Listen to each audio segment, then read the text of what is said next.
Today is the East Chinese Farmers Harvest Festival. Welcome to watch this show. I am Wang Haiqiao. I am now in Heilongjiang Province. This farm is called Youyi. As you can see, 2,100 mu land of cornfield is being harvested.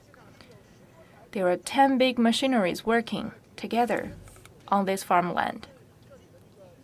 What about the progress made in terms of this autumn harvest? Today we have invited the Deputy General Manager of Youyi Farm, Zhang Chao. Good morning, everyone. Since today is the Chinese Farmers Harvest Festival, the harvest is going on. How do you feel? I feel very excited because on this festival, it is a recognition of the work done by farmers. This is also a traditional Chinese festival now. The once in a year harvesting festival is a pleasant day. We feel happy. And what's the grain production this year? I think you're ready. This morning when I was touring, I picked this corn. Corn had a very good harvest this year. We would count at the number of the grains. Usually for one ring, it's 18 to 20.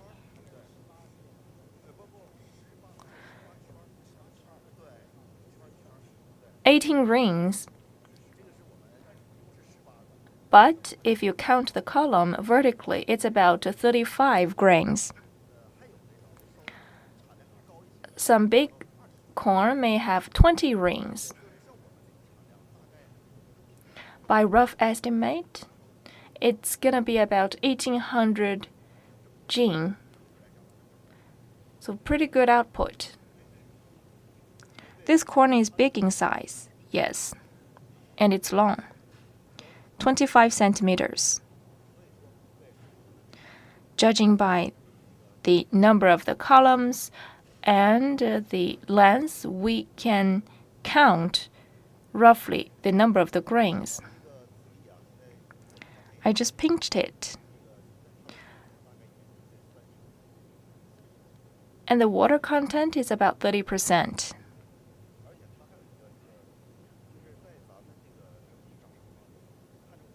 And you have to look whether those grains have grown to the full, with full seeds.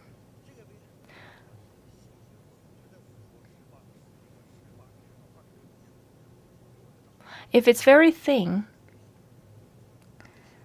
then the grains will be larger in number. It's just like when the kernel is very small, usually the flesh would be bigger in size. The machineries are moving. What's the feature about those machinery application? Our farm is the largest state-owned farm. We have a 1.9 million of land area with rich resources. The autumn harvest is on. We are still getting ready our machineries to have full utilization of them. This is about a piece of land with an area of 2,100 mu, and we have 4 machineries to do the harvesting job. Based on their speed, and when the weather condition is premium, 2,000 mu of land would be harvested within 1 day by the 4 machineries. That's pretty fast. Yes, for the domestically manufactured machineries, they really excel. Are all of those machines made in China? Yes. All of those machines within your site are made in China. For example, the blue one.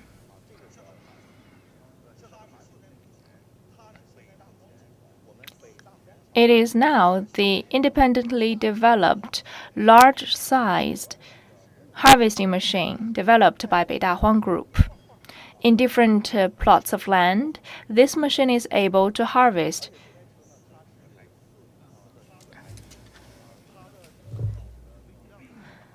for every second 28 jin of grains could be harvested, so very efficient. For this piece of land with 2100 mu of area, it's about 1800 meters for just a one-way transport, and it takes about 13 minutes. So within 1 hour, just one machine could harvest on 50 mu of land. That's leading the way in China. With 4 machines, we can ensure that the autumn grains could all be harvested. Another feature about this machine is it can evaluate the water content and output real time. The objective is that during harvesting, the machine could evaluate the total output of different pieces of land. For some piece of land with higher production, we can evaluate the soil composition, and in the next year, we can do some adjustment in fertilizing on different pieces of land. Second of all, it can evaluate the water content. 2000 mu is very big.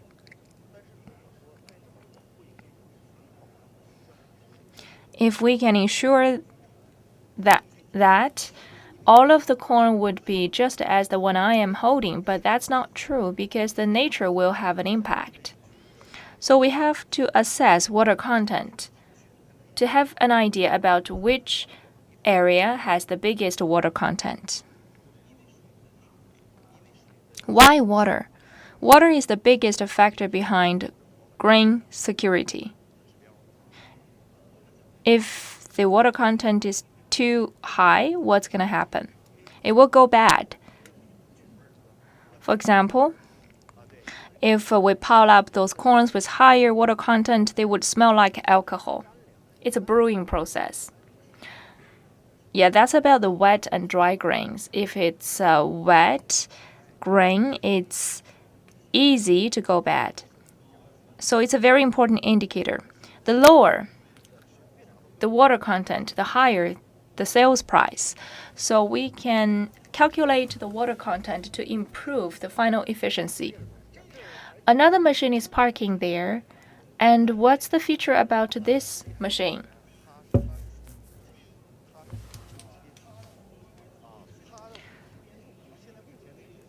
First of all, it can generate infinitely variable speeds. So with that function, it can have the possibility of autonomous driving. If you look this way, there is no driver inside.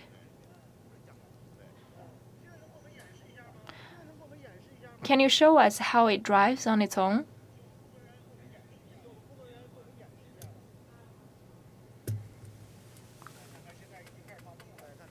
The engine is on now.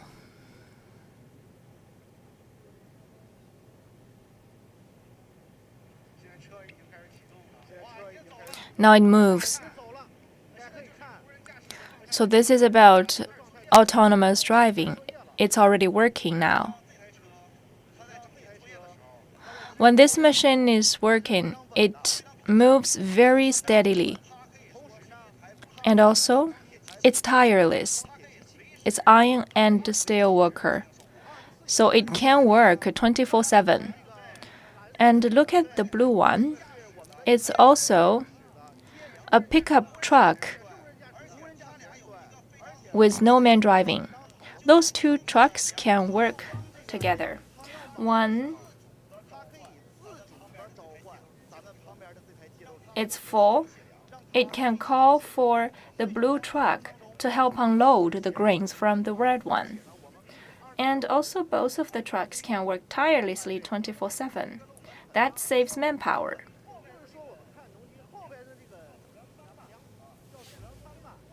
During harvesting, what happens when the silo was full? The distance between the two trucks is set. It's 2.5 meters. And we have a satellite surveillance to ensure there is no error. And now when the silo is full in the red truck, it's unloaded to the blue one, and the entire procedure is unmanned.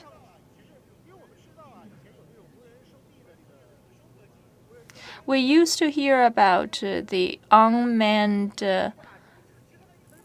tractor or unmanned harvesting machine, but it's the first time for we to see the two of them working together. You made the point. This is the first pair of integrated harvesting machines in China.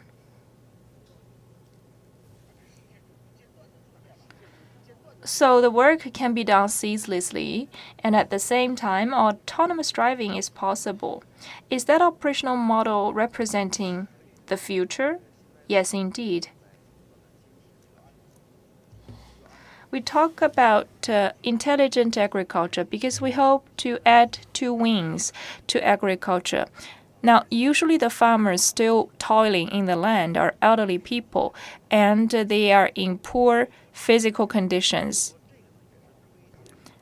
So, to ensure food security, we have to reduce the burden on people. Farmers are the most hardworking group of population. So with the technological input, we can reduce the use of manpower, and they can operate on their cell phone with just one app. So farming is simpler. That represents the future direction. When we study this procedure,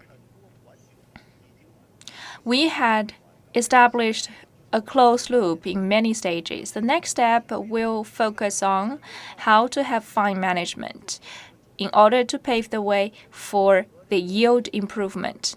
Now, intelligent equipment is highly used, and we rely heavily on big data support.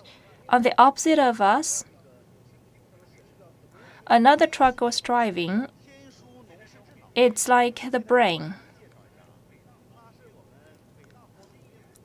It's a newly studied strategic machine by Beida Huang Group.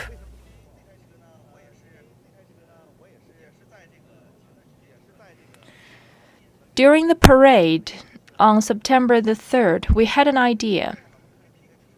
This is a pickup truck, and it is mounted by a drone. The purpose of this truck is surveillance, execution, feedback, and delivering results. And surveillance is the most important function. Now let's see what is this truck capable of.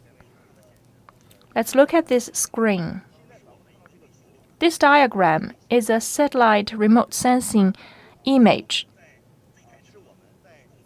And the stars represent different dots on our farm. With those 30 more dots, we can have a full idea about the growth situation of the grains on the land of 1.91 million mu.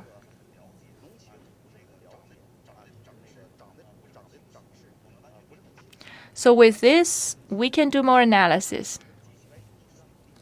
For 1.91 million mu of land, we could have a sequence of the crops based on their level of maturity. I cannot see very clearly at this screen because of the strong sunlight, but I can see the stars. And what about this computer? The drone you are looking at, it can have a precise positioning. It will fly around the air, and this red circle is our position. And those are the area within 5,000 meters distance with the area of 50,000 mu of land. With this mapping, we can identify the level of growth on different plots. And then we can give instructions to the harvesting machine. So the final goal is to have an idea about the ranking of growth of different plots of land. And then we can do some commissioning work. Now with those trucks, we can gradually set up a network in this region. And then if we can equip with 10 trucks like this, within one day, we can have full idea about the growth situation in this large piece of land, like 1.91 million mu of land.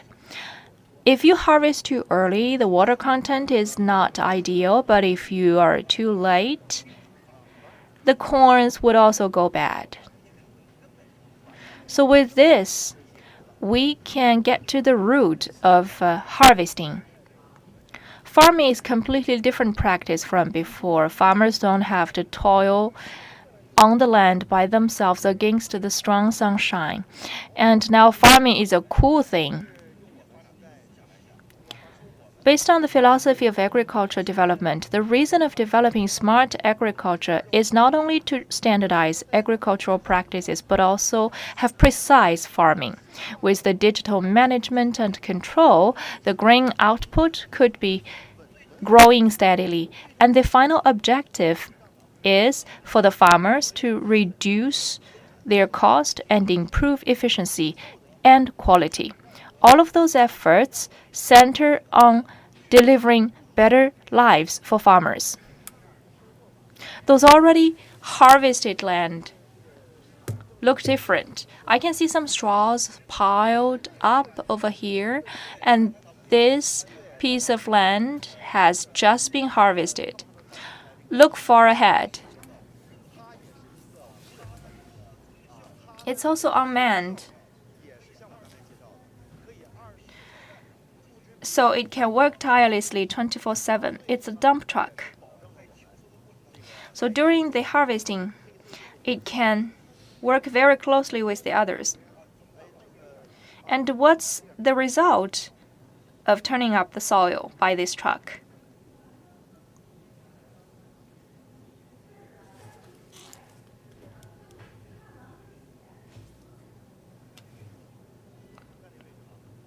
Look here. We can check the depths. With our ruler, it goes down by 30 centimeters. That is to say, plowing could solve the problems for next year ahead of time. How? If the depth of plowing is good enough, that will impact the growth of crops next year. During the harvesting season, we must do the plowing and toiling work together. It's northeastern China. We have only one crop harvesting in 1 year. So we have to do not just plowing work. On the Sanjiang Plain area, we have abundant rainfall. So we have to store water. But still, we have to consider the rain season in the next spring. So we have to prepare the soil ahead of time by doing the plowing in order to maintain the water content, to pave the way for next year's harvesting. Exactly. So farming is a day-by-day work. We cannot just look at the short term. Instead, we have to look at the long run. That's one way of protecting the soil. Exactly.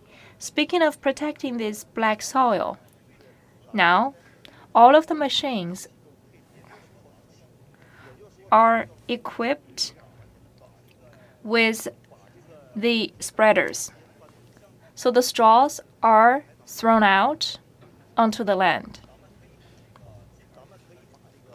After grinding those straws, we will just throw them into the air that falls further onto the land, that's another way of protecting the black soil fertility.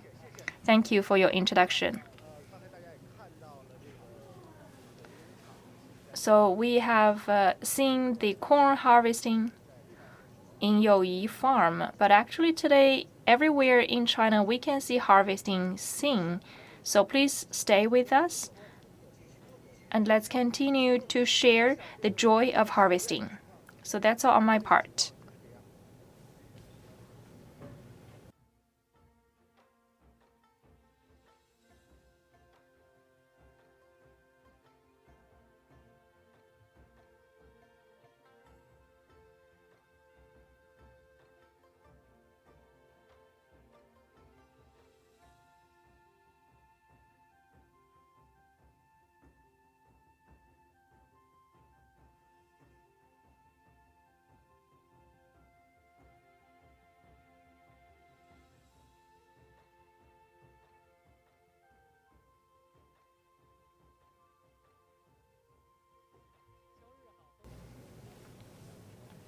Good morning, dear viewers.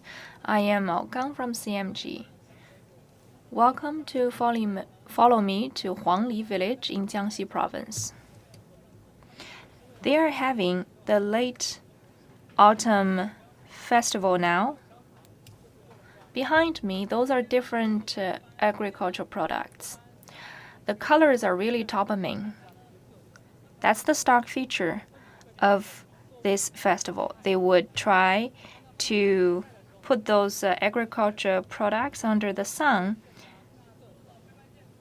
And also in the surroundings, we can see the Hui style architecture. Everywhere it's filled with the joy of harvesting.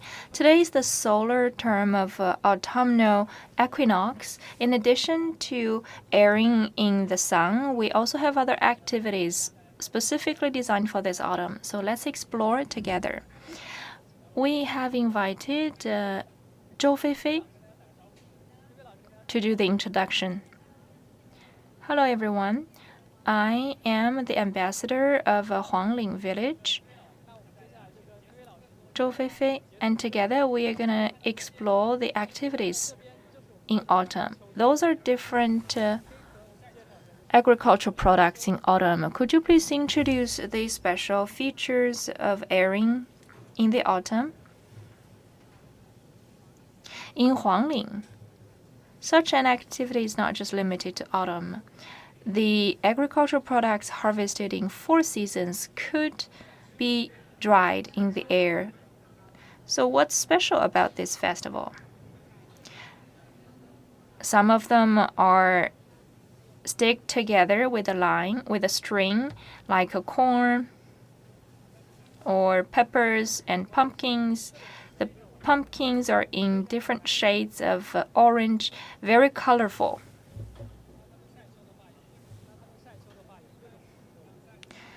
How do they do this? For chilies, they would use a string to put them together. Or they would just spread them out on the floor for sunning. So different ways for different purposes. Why do they put them in different shapes? Since today is the harvesting festival, farmers had an idea about using chilies and corns to make some Chinese characters like harvesting season. Or on the National Day holiday, they would make the certain words in Chinese with those agricultural products as well. What are they doing right now? They are cutting those products. For example, the newly harvested chilies would be picked up, and there are different sorts of chilies. Some are green, some are red.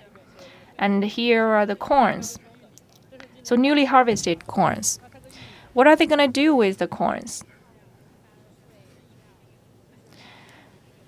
They would be peeled off and be put on the table for decoration. Different chilies. This is the most spicy one, the red one.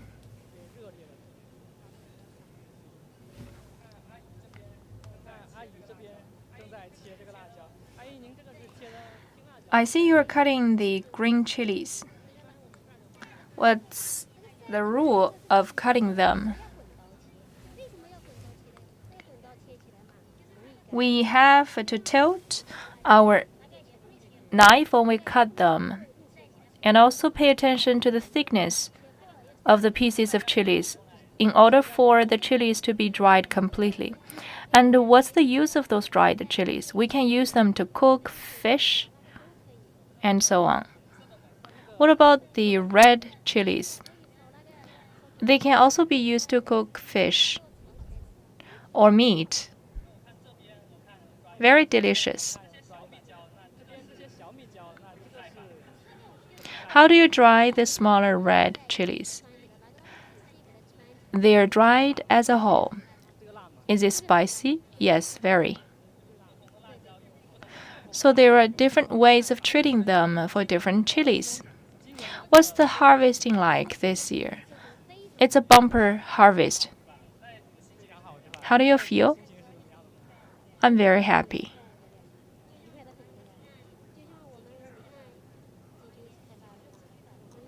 Now, since we can work in this village because it is translated into a tourist spot, we don't have to work as migrant workers elsewhere. I feel very happy staying home. And now we have a good harvest. Very even. You must be very experienced in doing this. When we were young, we did this job. So as long as you are industrious, you can totally support your family financially. Let's keep moving. Those are the plates for drying the products. How many days does it take for the drying? It depends on the sunshine. If the sunshine is very strong, several days would be okay, and then we can start cooking with the chilies.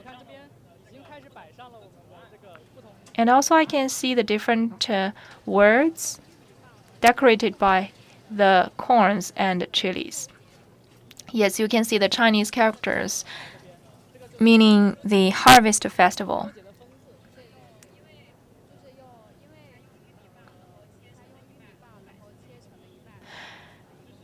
This character is made of the corns. And also the yellow color and red color contradicts each other. The three Chinese characters, 丰收节, meaning the harvesting festival in China. So in this way, they are trying to express their joy in this harvesting season. In addition to chilies, I can see some beans.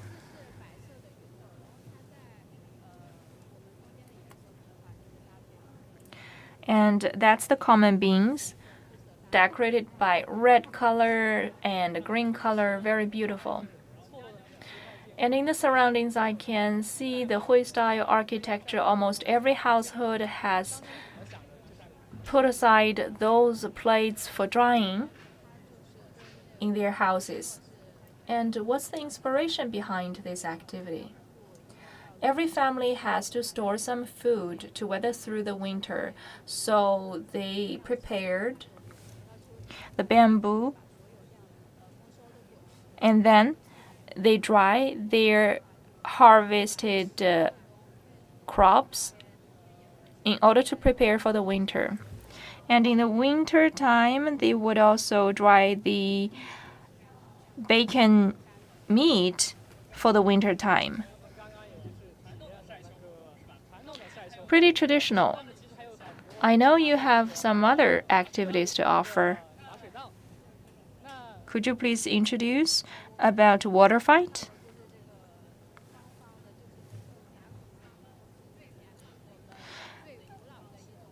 We have a threshing activity. Why do they use such a traditional way of threshing the grains? We hope people could keep in mind the hard work done by the farmers and treasure the grains. Now let's experience this activity. How should I thresh the rice? Any skill? No, actually, just depend on which hand you're most familiar with and use your force. Hit it into this bucket. Could you please show us first for me to learn?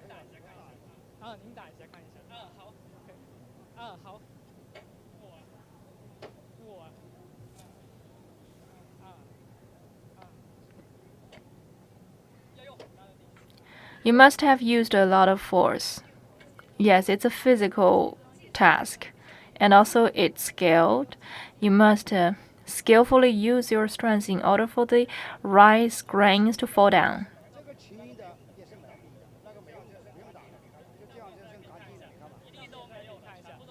Basically, all of the grains are thrashed to the bucket. No more grains on the straws anymore. So just clean. So can I have a try?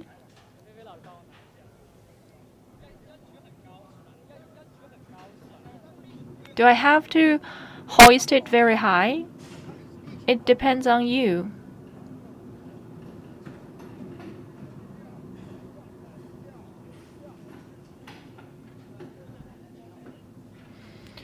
This way.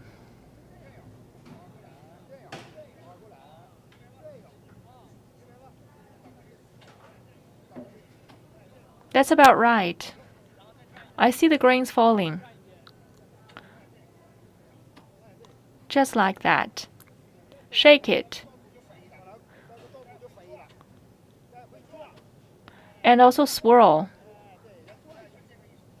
That's it. You don't use too many strands. I think you need to thresh 2 more times. Again. Well done. Still not clean. Your strength is not enough.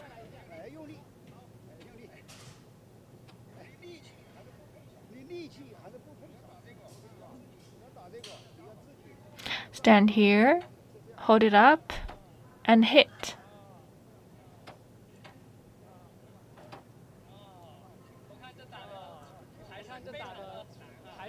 It's pretty hard. It's hard work. If you thresh the rice for 1 whole day, it's very tiresome. So now we use machines, but traditionally we just use our strength to do it. I see some visitors watching. Anyone who wants to have a try? You too, please. Let's see what you are capable of.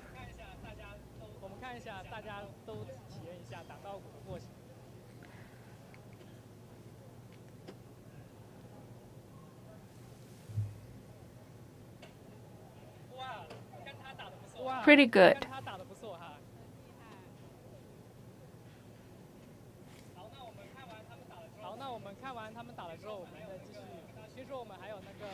I hear you have a parade. Yes.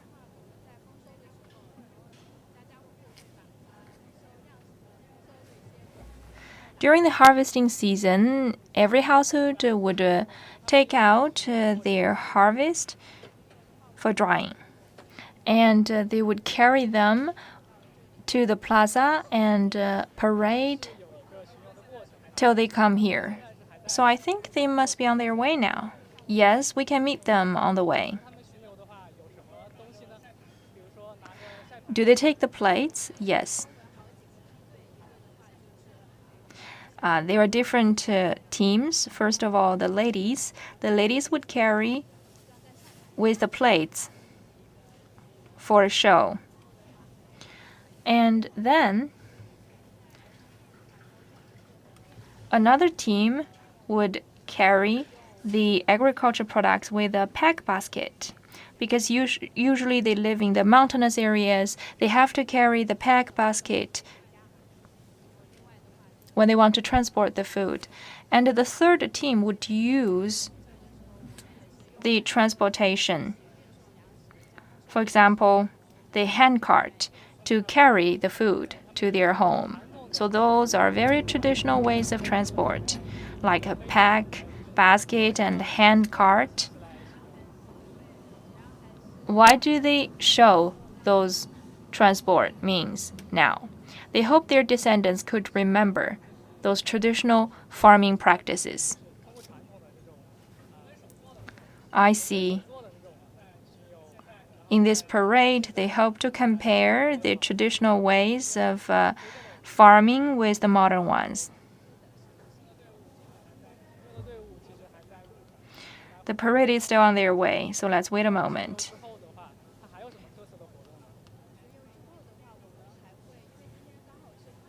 And what other special activities do you have? We will have some dances and songs. And we will also have a festive activity to pray for a harvest next year. And also there are some interactive performances as well. In the afternoon, the autumn drying activity will continue.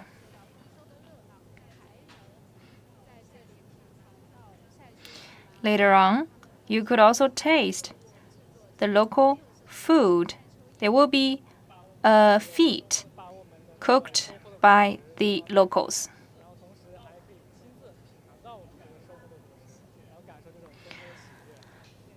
So they can share the joy of harvesting.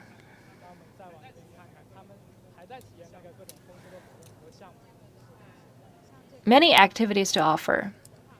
On a daily basis, they would also experience many agricultural practices. For example, carrying the load.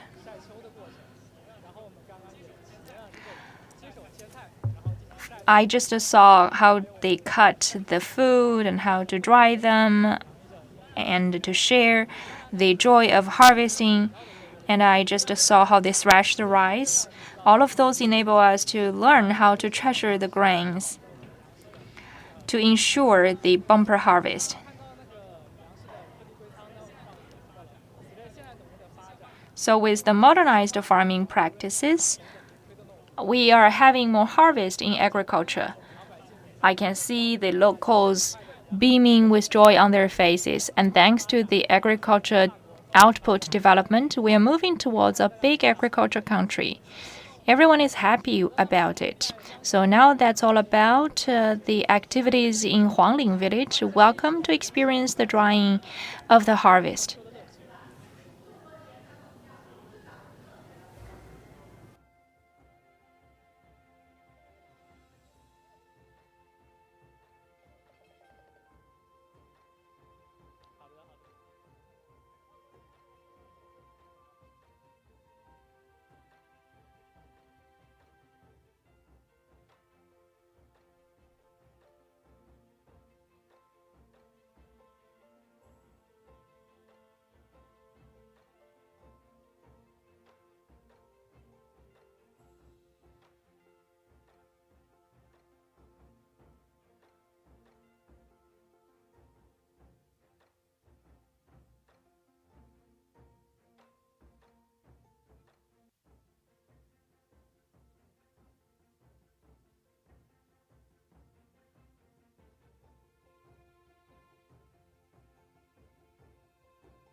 Hello everyone, I am CMG reporter Ma Li. Welcome to Gansu to celebrate the harvesting season. Today is the autumnal equinox and the pears are getting ripe. It's a very good day today. In the pear park, it's very sunny. Some pears are already ripe On the occasion of the Harvest Festival, many festive activities are going on. So let's have a tour. And let's learn something about the local pear trees. Today with us, we have invited a very experienced expert. Hello everyone. My name is Wei Zhiben. I am a local. And for years, I have been dedicated to the protection of pears. I've been working in this field for 30 years. And we welcome you to join us in our hometown, Sichuan. This is alongside the Yellow River. It's surrounded by water and mountains. It's a very scenic area. And the soil is as deep as 10 meters. If you dig for 8 meters, there will be water gushing out. And just now, it was listed as the important World Agriculture Heritage, and it's home to the largest number of the ancient pear trees, according to Genix. Those pear trees are old and very big. Especially, it's seldomly seen that for such ancient pear trees to flourish, to blossom and bear fruits. We have 2,000 pear trees with a history of 300 to 400 years. So, the experts from the United Nations really exclaimed when they saw the pear trees. It's one of its kind. That's why it was chosen as the World Heritage.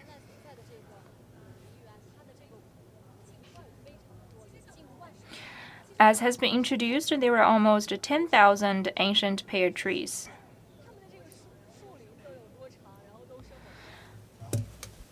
How old are they?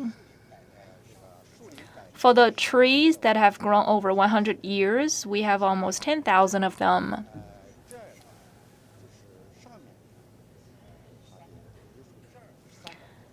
Those are above 100 years old.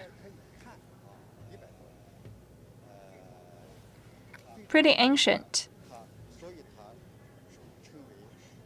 So they're called the fossils in the field of botany. For such a pear tree, from the look of it, can you judge how old is it? Actually, we do, based on the thickness of the trunk. If one person can embrace it with his hands, we can tell the age. And for really ancient pear trees, maybe it takes 4 to 5 people to embrace the trunk completely. The National Forestry Administration can do the calculation of the ages based on their growth rings and the thickness of the trunk. So as you said, those ancient pear trees are pretty old. The reason for this park to be listed as important World Agriculture Heritage, is it only because of the ages of the trees? Not just that.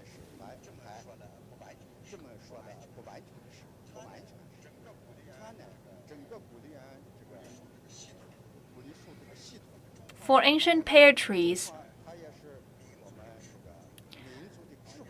they have incorporated the wisdom of the Chinese nation. So they can represent the results of Chinese culture. They are the cultural symbols. So why?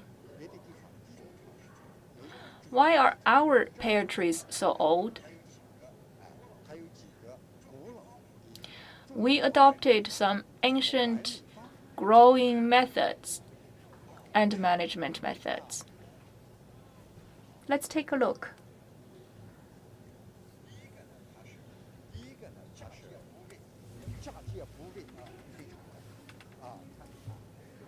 Let's look at the part of grafting.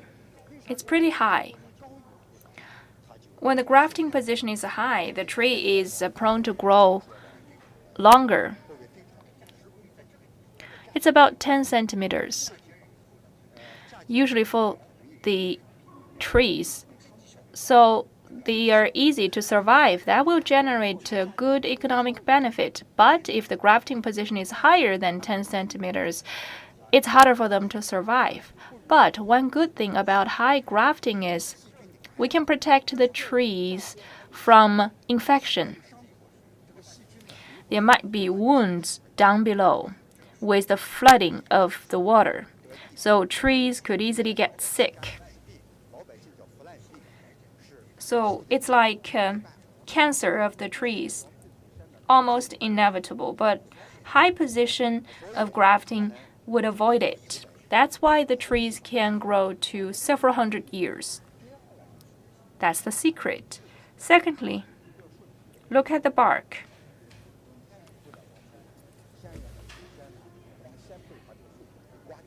Our ancestors peeled off the bark in order to freeze the bug eggs.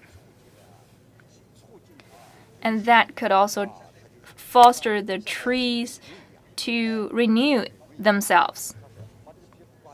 So the new bark would grow. That's the second secret.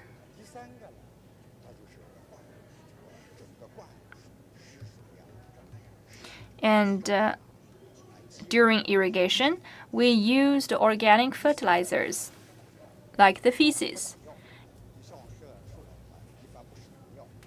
And we don't use the pesticide. So how do we deal with the pests? We just use the sticks to knock at the trunk for the pests to fall down to the ground, and then we kill them. Thank you, Mr. Wei.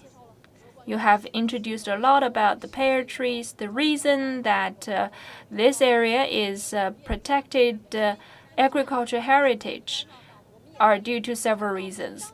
And in these days, the locals used very smart methods to pick the fruits. The farmers climbed up the ladder and picked the pears. So, Mr. Wei, the ladder seems quite simple. Are the two poles sufficient enough to support the ladder?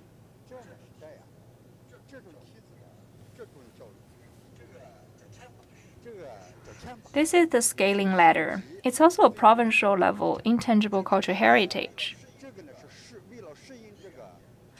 We specifically designed this ladder for the ancient pear trees, taking it as a production means. From trimming to harvesting, we use this ladder a lot because it's very flexible.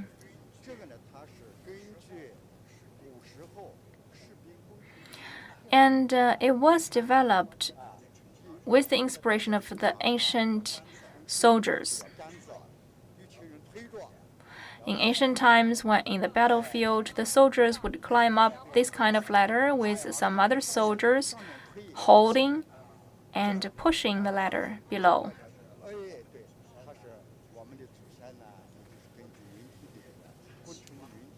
So our ancestors were inspired. This ladder is as high as 10 meters, almost 3 floors high. I will climb up a little bit to show you.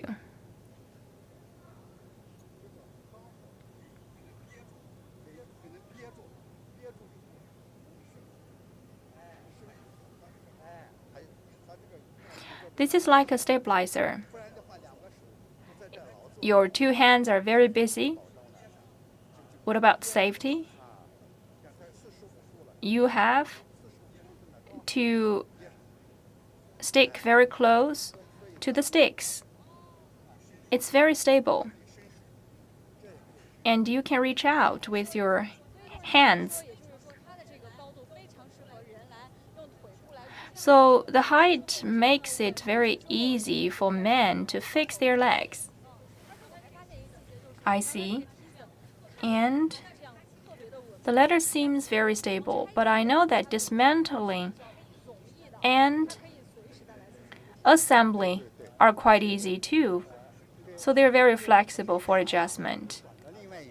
They can take a turn to the other tree.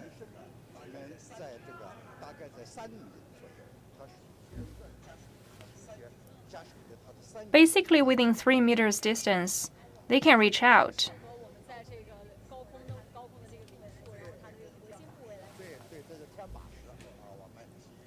And this ladder has been applied as a provincial level intangible cultural heritage.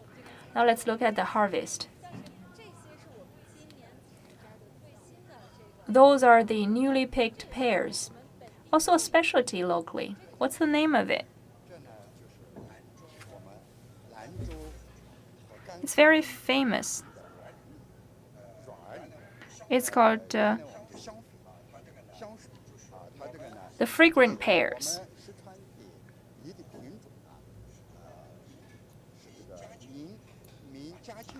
And this variety of pear was firstly developed during the Jiaqing period of Ming Dynasty. Since we have the water wheels in Lanzhou, we have imported 12 water wheels to this place, and we pick the water directly from the Yellow River, and then we grew the pears. We have another variety called the Dongguo pears. And these fragrant pears are truly valuable. It doesn't taste good right now yet. We have to put it at the end of the walls. We keep them for 40 days, and after 40 days' time, they would taste delicious. And we can also freeze those pears in winter time by putting them by the walls. They would be frozen. And during the Spring Festival, if you catch a cold or if you are drunk, you just melt the frozen pears and you can drink from the pears. So that's why it's fragrant. And the name has been changed. Mr. Yu Ren wrote a poem about this pear.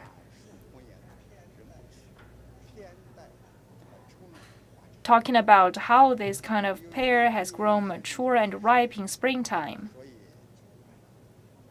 Because of that famous poem, this kind of pear variety was renamed. So such kind of pears are very good for our lungs, not just in autumn but also in winter. It's going to be a very delicious specialty. Different varieties of pears are being picked in these days, and the harvesting season would continue till mid-October. Please pay attention to the local pears in Lanzhou. Have a taste. So today, that's about our visit to this pear tree park. Let's turn our sight to the harvesting situation in other areas.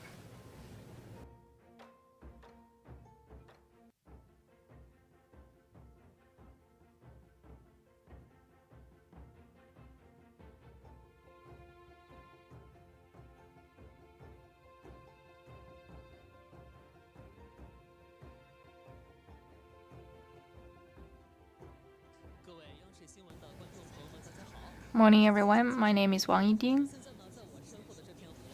We are now in Gutian village. This lake is called Cuiping Lake. Today marks the 8th Chinese Farmers Harvest Festival. We are about to see how they harvest the fish. Let's invite our guests. Mr. Chen from the Aquatic Raising Factory and Madame Lan. Then we will see how they fish, transport, and sell in the market. Let's get on board.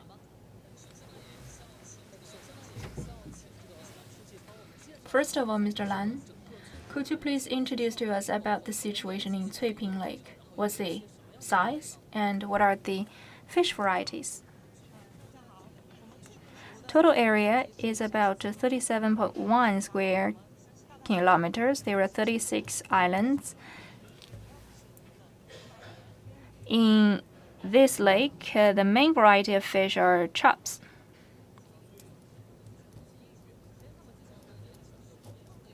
I heard that most of your fish are the organic fish. Those organic fish rely heavily on the water quality, at least above class 2. And we don't use the drugs to keep them. So they have to grow for a longer period of time. With no baits and no drugs, how can they grow? What do they eat? They eat those planktons in the water. You mentioned about long cycle of growth. How long?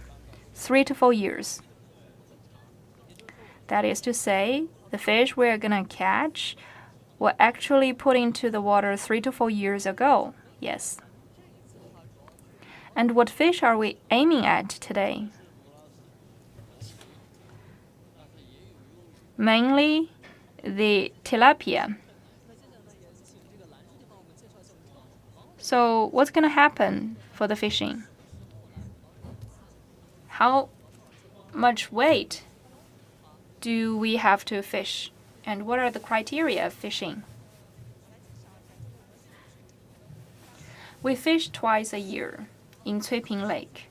One before the Spring Festival until July. The second round of fishing starts now, till the end of this year.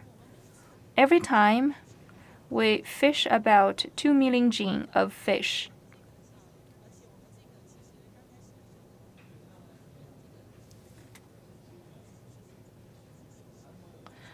We raise the fish in Cuiping Lake not for the economic benefits. The lake was like the mother lake of Gutian people. We feel for this lake. We hope to improve the water quality. That's why in the beginning, to protect the Cuiping Lake, we kept the fish in the water.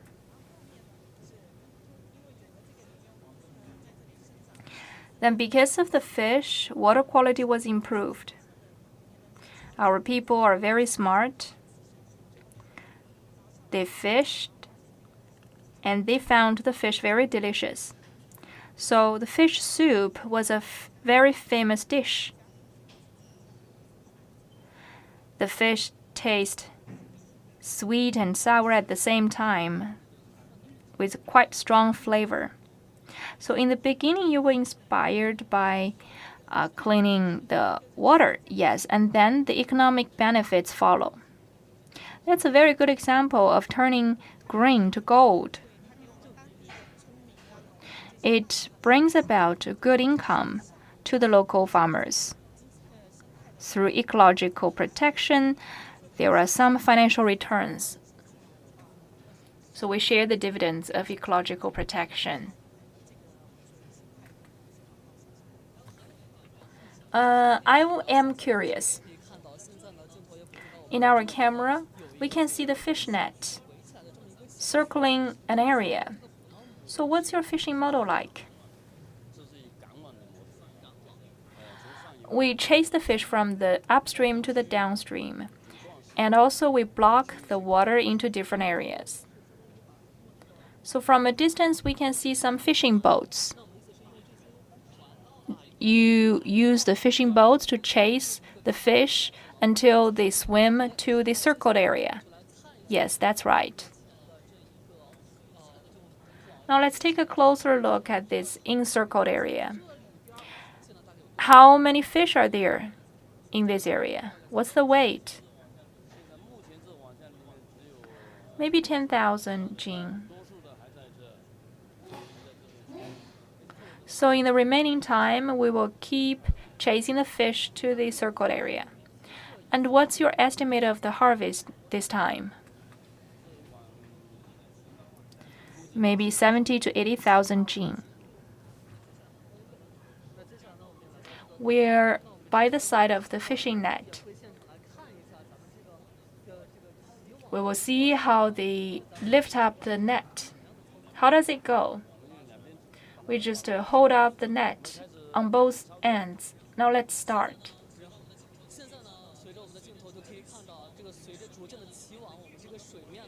We can see the fish very active with the net lifted up. They can feel that the net has been lifted up, so they are stressed out. Could you introduce more about the fishing methods? We have carps and tilapia. Usually, we would sell the carps when they grow to the weight of 3 jin. For tilapia, different sizes of tilapia could be sold in the market.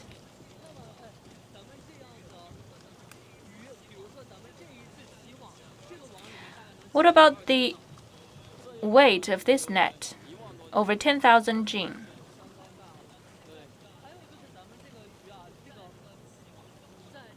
After lifting the net, how are you going to transport the fish? We load the fish to our warehouse. And there is a truck waiting. And the truck will transport the fish to the market. So the net is still up? Yes.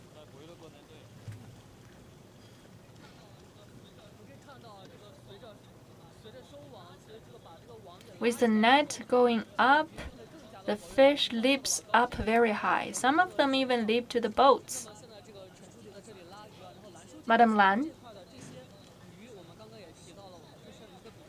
you adopt ecological way of protection. Are you going to return the smaller fish back to the water? And how do you do that? When we fish, we usually retain the small fish. So fishing business could be sustainable. And also the bigger the carps, the more delicious they are. So we sell the big ones, and the smaller ones would be kept here for growth. Since they have a very long growth cycle, we can wait. For the baby ones, we would just keep them in the water. For the second year or even third year, they must grow to at least 3 to 4 years' time before being fished.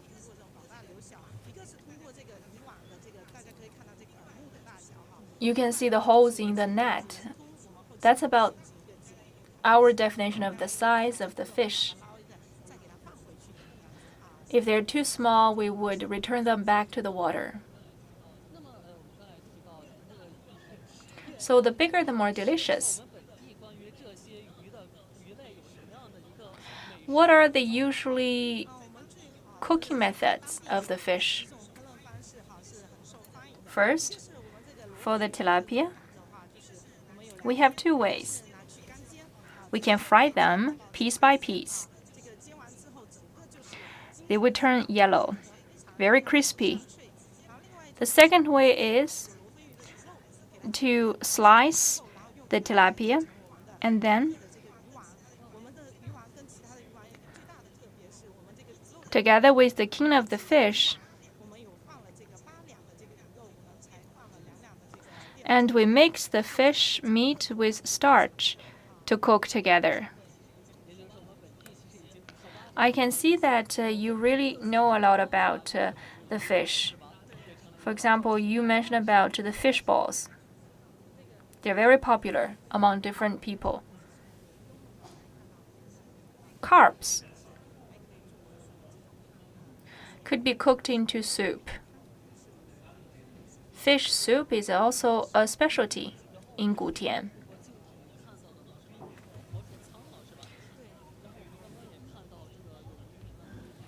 I saw some fishermen just fished the fish from the living water tank. This is our way of transporting them to the market.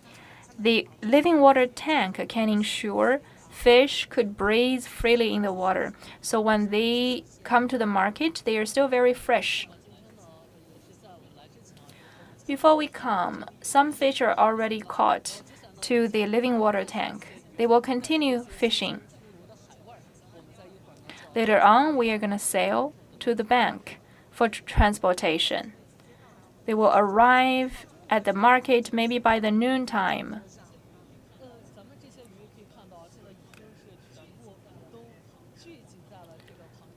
The fish are concentrated in the net. I can smell the fresh meat in the net. And later on, they will be sold to the market and become dishes on your tables. Now we're sailing. Very soon, we will see the unloading.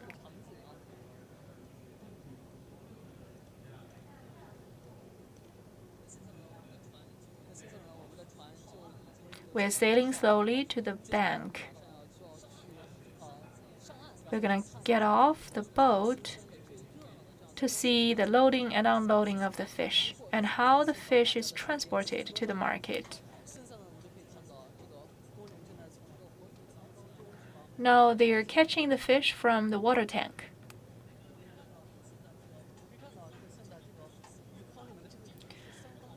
How big is the fish? What's the weight? It's a carp. It could be 10 jin. Our standard is above 3 jin. Let's walk closer to see how big the fish is. Just compare the fish with my hand. My hand is the same size as its head.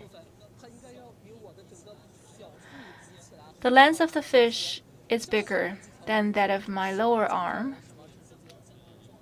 It's about 10 jin in weight. I can't wait to taste the fresh fish for my dinner.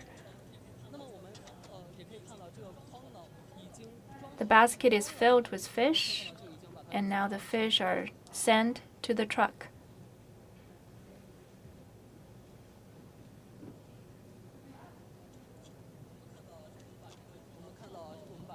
They are poured to another water tank. So, Mr. Chen, during the transportation, do you have to do something to preserve them? We need to add some oxygen to the water tank. We just turn on the pump to avoid any lack of oxygen. So put more air into the water for the fish, yes. Another tank was loaded on the boat.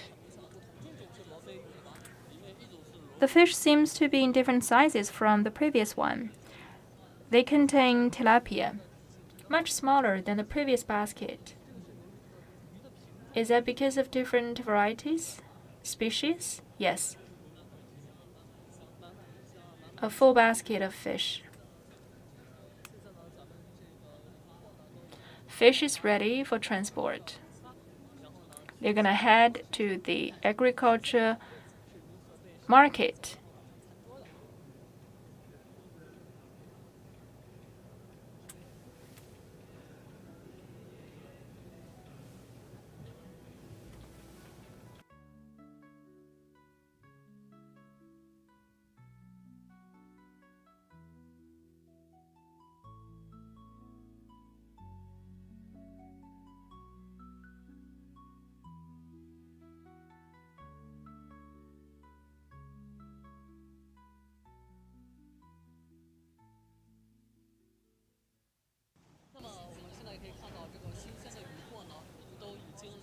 The fish is now transported to the market. It's a pretty big market. It's the biggest one in Gutian village, Gutian County.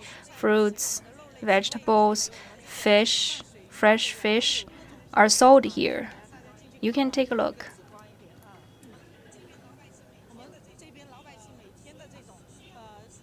Basically, the daily necessities could be bought here in this market.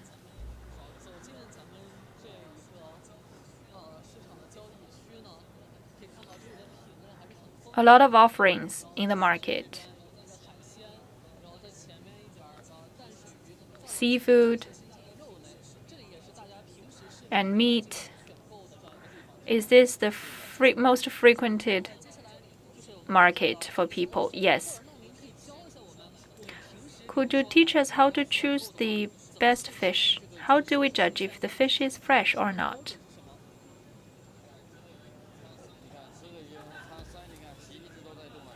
The fins are moving. Very fresh.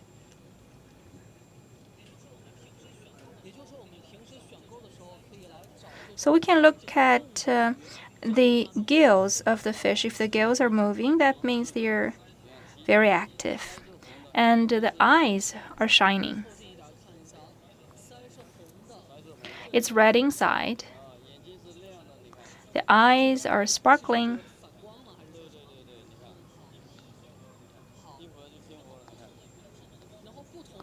So the same criteria for different varieties, species of fish? Yes. There are other seafood or aquatic food sold here. In the autumn fishing season, different sorts of aquatic food will become delicious food for people. I can see some crabs, shells, and shrimps. Very abundant supply. Today is the 8th Chinese Farmers Harvest Festival. We witnessed the joy of harvesting for the fishermen. Please stay with us. We're going to move to another place.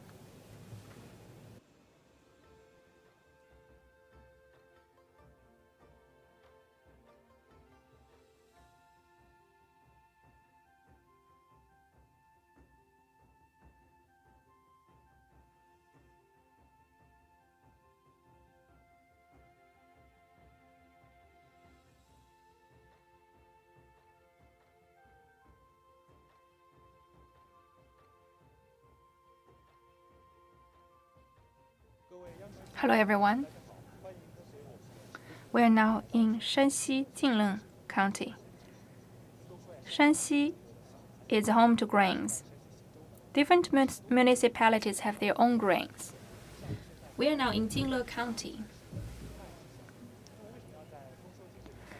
This is the village home to the quinoa. They're wrapped like flower bouquet.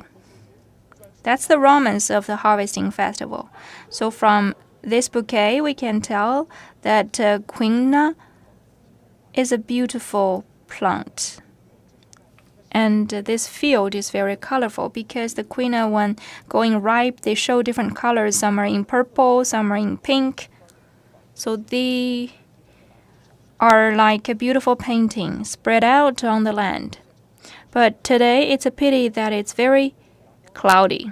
If it's very shiny and sunny, then you can see the beautiful colors on the land.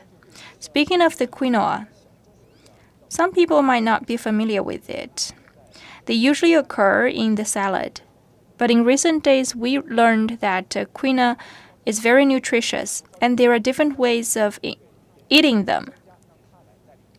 I have invited an expert. Let's invite Li Renqing.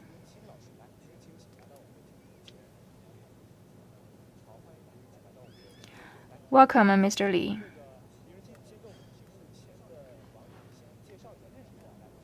Hello, everyone. I am Li Renqing, the Deputy President of Shanxi Provincial Crop Society. I did this work since 2013, so it's been 13 years for me to study quinoa. I heard a story about you. You used to be an IT worker, and then you come to Jingle County to study quinoa. You even start up your own business. So I'm curious. What's the charm of quinoa to appeal to you to have a big turn of career? It's quite a coincidence. In 2011, quinoa was introduced to Shanxi, and since 2013, we started the transmission of it nationwide. I am a local here. I think really good of quinoa. It's a healthy food, and I think it's meaningful to publicize this food. So I tried, and then I couldn't quit. I closed down my IT company to specifically work on quinoa. So now you are working in the soil instead of in the IT office. It's a little rainy now. Is there any influence of the rain to the quinoa harvesting? Yes. For some quinoa species, when it's raining, they would sprout. Today it's pretty cold. Sprouting is highly unlikely, but if it's warm, they are easily gonna sprout with rain falling down. That's the biggest challenge for us. So during the raining season, we have to harvest early.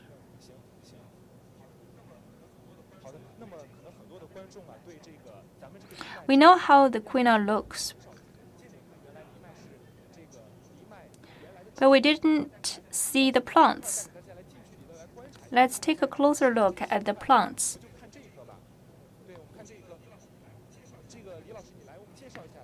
Could you introduce about quinoa? It was imported abroad. After successful trial, it was disseminated. It's very nutritious grain. Why? It contains both animal protein and plant protein. It has high zinc and low sodium. It's like bushes. It comes from South America, right? Compared to the Chinese grains like rice, it looks different. We keep saying that when the grains are heavy, the straw would be bent. But this quinoa plant is very straight, shooting up. Very different from the Chinese grains. For this one plant, how much weight will there be? 100 grams of quinoa.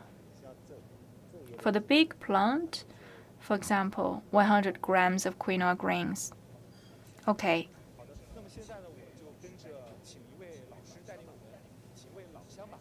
Let's follow the local to experience harvesting of quinoa.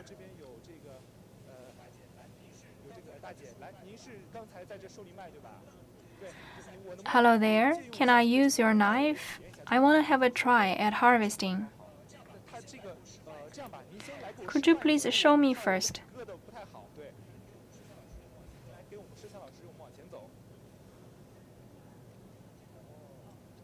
So we cut from the lower part. There are many branches. We hope to maintain as many branches as possible. Now let me. Mr. Lee, could you please hold the mic for me?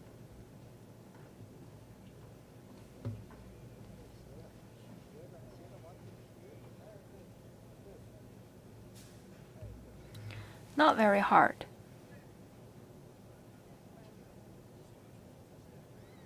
It uses skills. I cannot harvest very fast.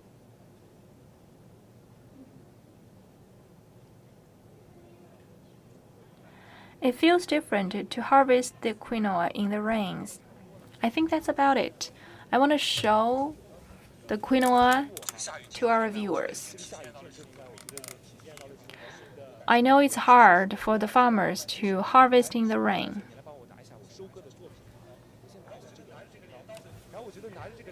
Holding this knife, I feel different. When I was young, I used to work in the farmland together with my parents, but I have been working for a long time, and now holding it, I am reminded of my childhood. It's very difficult for us to have an experience of holding those agriculture instruments. That's the significance of this live streaming. We hope that people could see what's the traditional farming practice like. That's the charm of the farming practice. Thank you.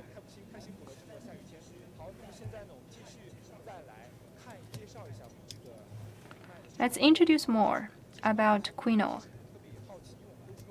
We talked about 7 different colors of the quinoa. So Mr. Li, Professor Li, are there any nutritious difference of the different colors? Let's look at the different colors. Some are in white, in red, or in black. The white grains might have yellow plants. Some are in red plants. For the red grains, they may also grow in different colors of straws.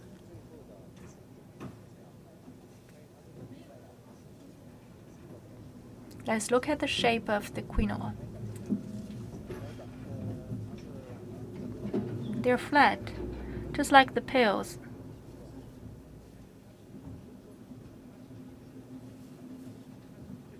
From an economic perspective, which color is the most expensive?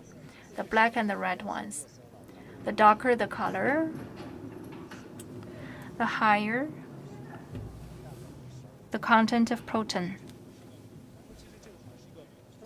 So that's the pattern. The darker the color of the grains, the more expensive they are. It's the same thing for the sesame and the yams. Now, on another table, we are showing different species of quinoa products.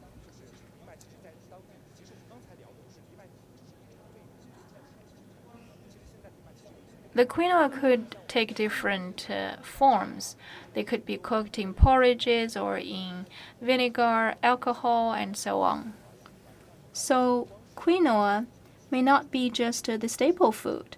They can be turned into different food. Since it's raining, I will not ask our viewers to follow us for a taste. So another question to Professor Li. We know you use manpower for harvesting of the quinoa. Do you use machines also? If it's a flat land, when the harvesting machine could work on it, we would use the machines. But for this piece of land, the machines cannot arrive, so we have to use manpower. I see.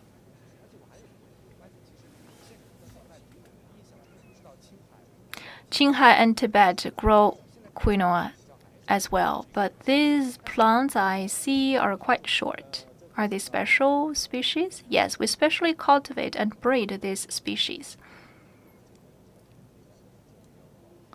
They have higher quality. Why do we produce short plants?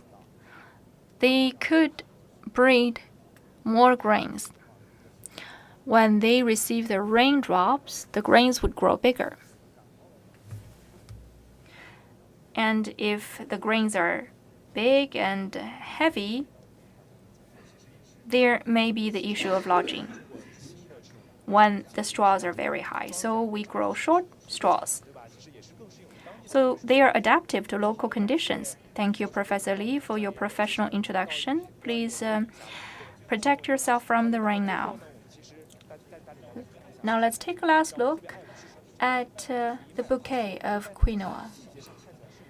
If you look closely, they're like stars. They're very beautiful. I don't even dare to cut them off. Even though the weather is not good, today we still try to introduce to you a special grain called quinoa. They're like gold. in terms of nutrition. They're also generating tangible economic benefits to the locals.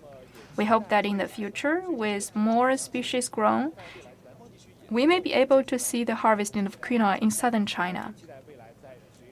With the R&D work going on, there may be more varieties of grains coming to the households. So this is about the live streaming in Jinle County, and we have more to offer.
Hello everyone.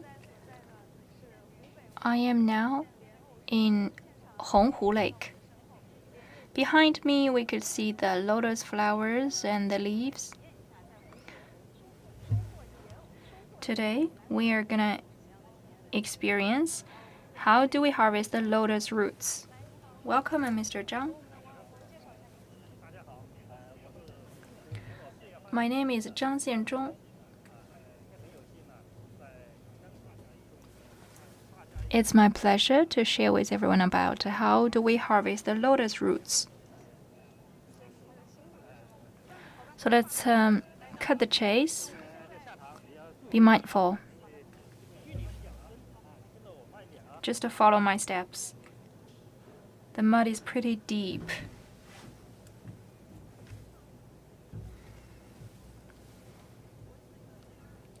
I can see some snails in the pond.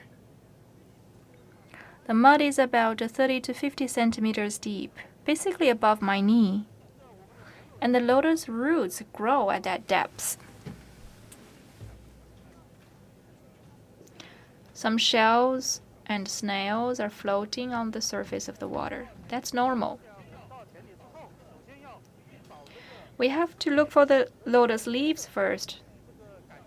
The thicker the straws, the higher the possibility of finding big lotus roots.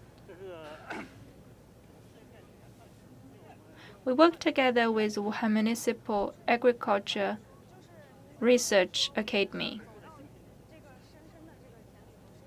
If you see a very thick lotus leaf, it's possible to have big roots. The roots could be 2 to 3 meters high. I mean the straws. So the thick straws may hide big roots below. So just follow the direction of the straw.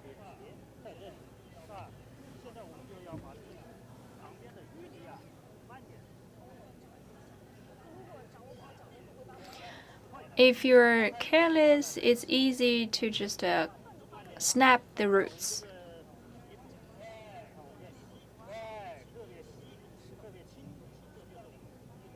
Just to feel the mud. It's very soft.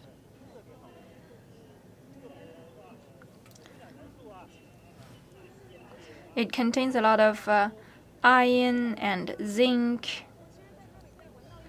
and other microelements. I can smell bad eggs. That's normal for the mud, yes. Honghu Lake is home to the roots. Is it highly relevant to the special mud? Yes. This place used to be swamps. A lot of animal bodies and plant bodies were corroded and became the mud. So the soil and mud are very fertile, just like the black soil in northeastern China. With our shovel, we dig the mud.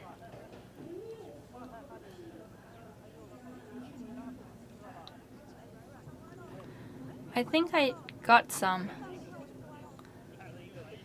That's a root. I think you just cut some of the roots.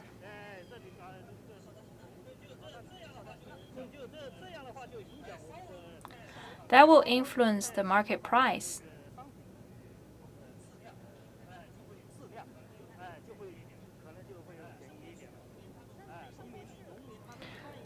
We go very slowly.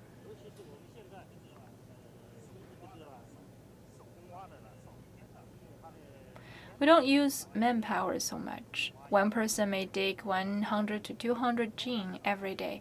So now we use the highly pressurized water guns to dig the roots. Within 3 to 5 hours time, and they can dig 1800 jin. With high-tech support, you can do more.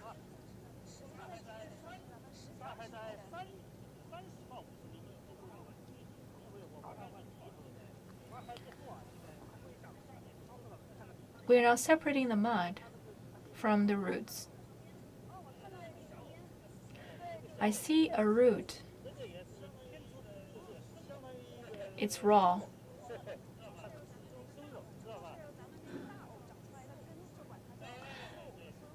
They are like the root of the lotus roots, like the sons of the roots.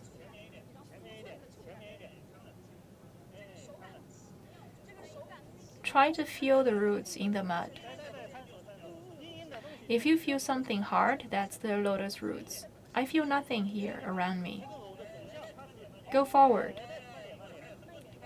Take it slow because of the mud, and then pull if you feel it.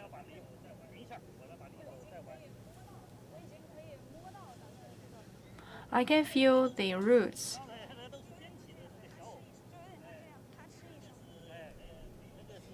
That's useless.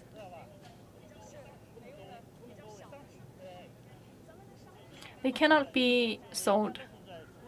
We sell only the main roots, the big ones, especially the front sections, the big and the thick roots. This is a small one. It's useless.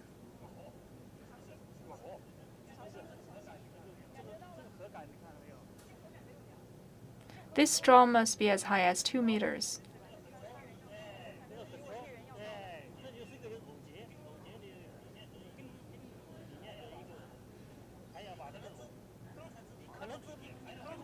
You may have touched some, but you need to go deeper. It's pretty long. That's why it's truly hard work. Digging lotus roots is a very famous activity in Honghu Lake. And what's the history like? 2,000 and 300 years ago, the locals grew the lotus roots already. Our workers are very experienced in growing and digging the roots. Last year, we cooperated with Wuhan Municipal Agricultural Academy to cultivate a special species of lotus roots. What's special about it? It's sweet and it smells good. And it's glutinous. Is this a small root the same species you just mentioned? Of course. This pond is home to the same species. You can touch it now. Below. Can I directly pull it? I want to show our viewers, just in case it snaps. Our viewers must be curious, what are we feeling under the water? Let's pull it up.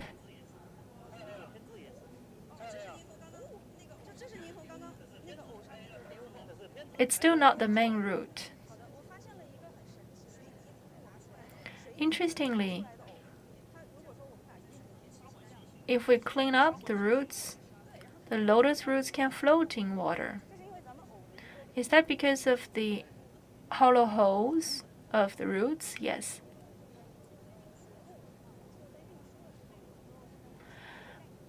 We can easily buy those muddy roots in the market. Why? The mud can keep them fresh. With the mud on the lotus roots, we can prolong the shelf life. Through the cold chain transport, the lotus roots can be kept fresh for another 15 days with the mud on. And a layer of the plastic bags. Let's try to find the main lotus root. That's the head. Just to throw it. It's pretty big. You can even eat it raw. Really? But the water is not clean.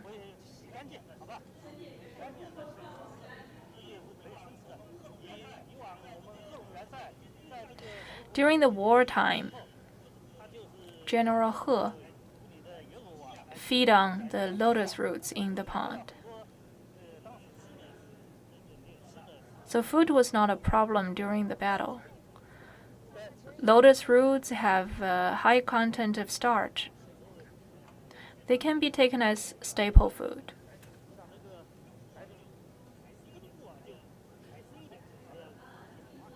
We need to dig deeper.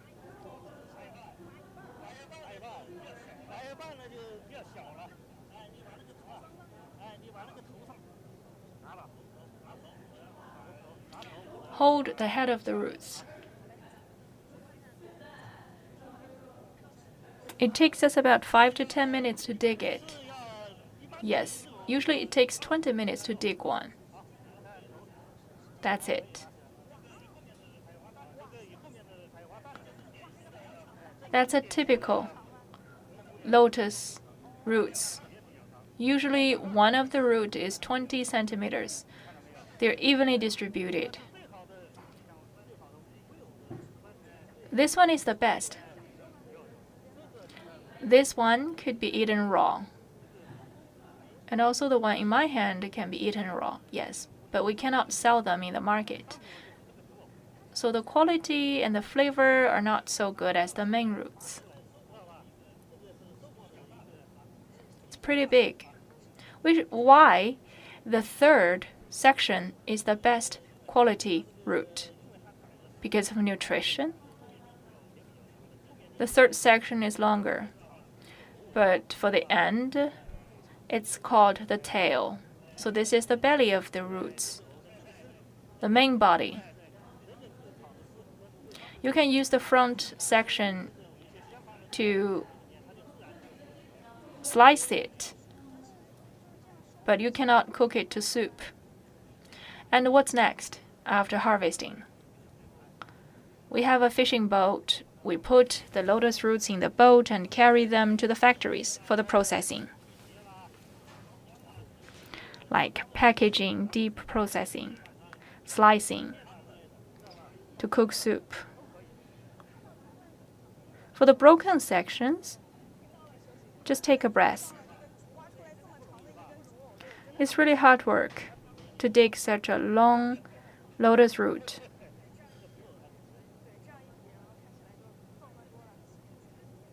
Now let's walk to the bank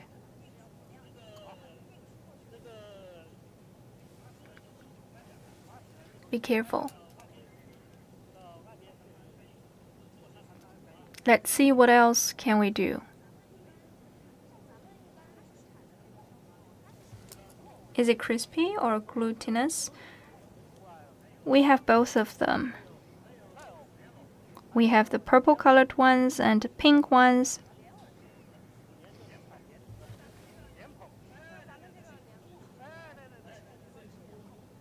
And we also sell the seed pod of the lotus. In the summertime, we appreciate the lotus flowers, and now in the autumn, we can start eating the different parts of the lotus.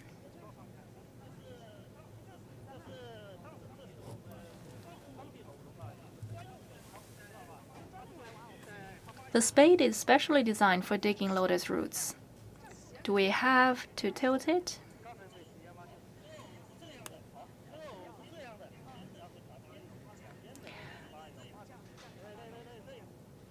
We can take off the mud from the lotus roots to make them clean.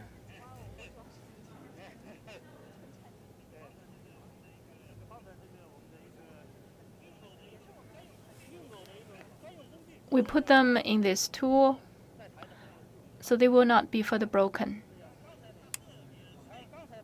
It's very crispy. They're easily broken.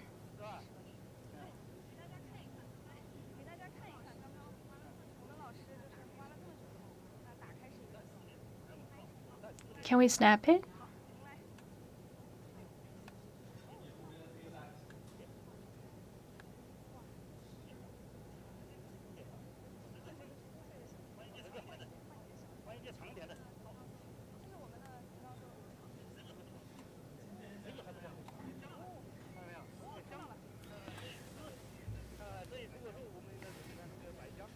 That's the starch. That's the fiber of the lotus roots, and many holes inside. When it's broken, you can find a lot of fibers.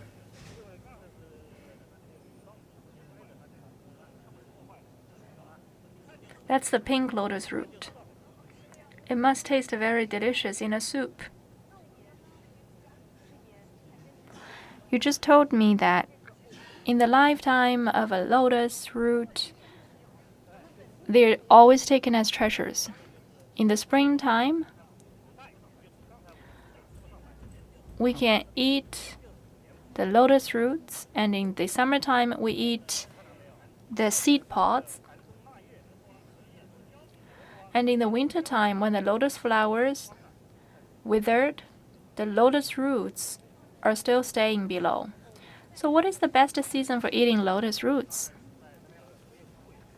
In the autumn, when the lotus leaves died, so the starch was passed down to the roots. That means the sunshine has been accumulated throughout the whole summer, and then the lotus roots would turn very sweet. There are two breeding ways. One is through the seed pods to urge it to sprout, but we don't use that method because it grows very slowly. So we use the smaller roots for breeding because of higher output.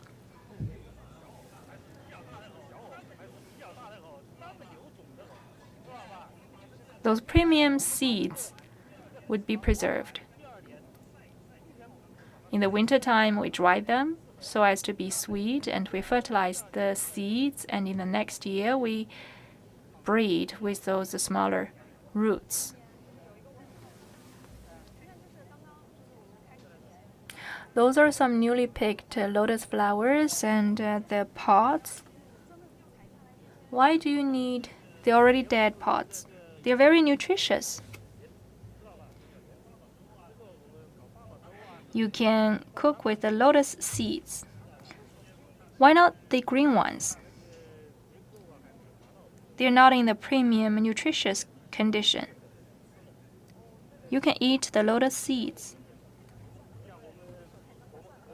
So every part of the lotus flower will be treasured. The petals could be eaten with the flower wrapped around it. The leaves are useful as well.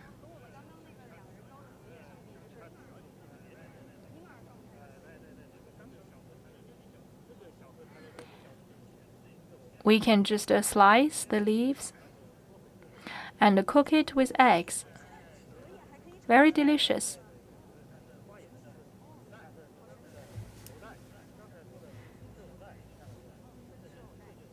And that's the lotus sprout. You can eat the sprouts in the springtime. It's a must-eat food in Hubei province. Those are the already cut lotus roots, the slices of lotus roots. You could fry it or put it in the hot pot. So that's about the processing after the transportation. The semi-product. These lotus roots are not the best. The best roots are usually cooked in soup. They are pink in color. With the chopstick, I can easily cut them into 2 halves.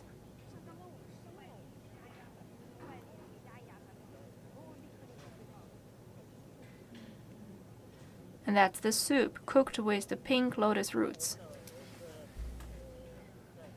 Smell it. I can smell the delicious soup. Slightly use force with the chopsticks, they're broken. This is sweet lotus roots cooked with honey. We put the sticky rice into the holes of the roots. The sweet lovers would love this food.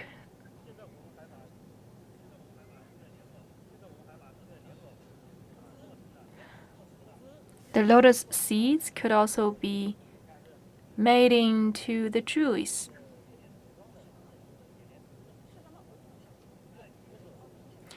The lotus seeds were processed to become a juice.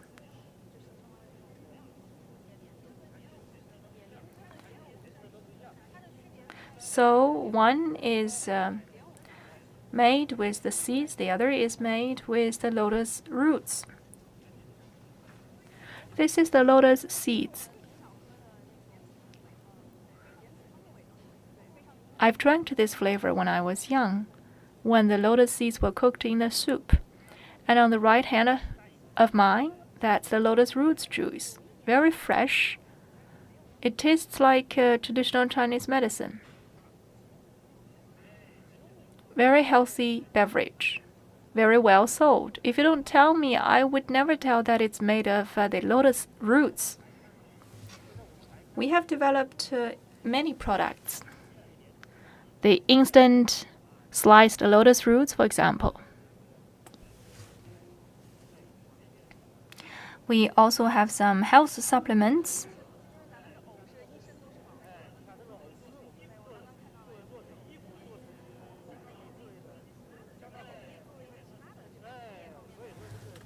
So lotus roots are truly treasurable in every part. If you snap the straws of the lotus flower, the fiber is also very good. For the 2 to 2 meters high lotus flower, the fiber is very useful. This is the harvesting season. What is the total production of Honghu Lake? We have lotus roots in 4 seasons.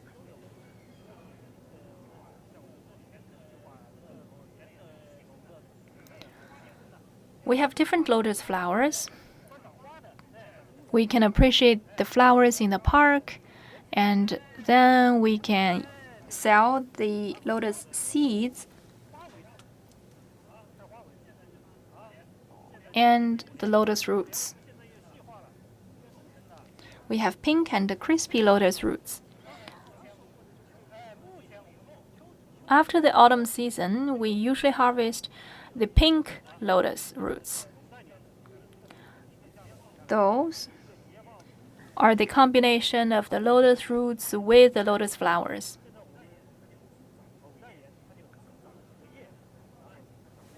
You can see how it grows. Thank you, Mr. Zhang, for introducing lotus and how valuable it is. The different ways of eating the lotus roots and how the harvesting is like. That's all for my part.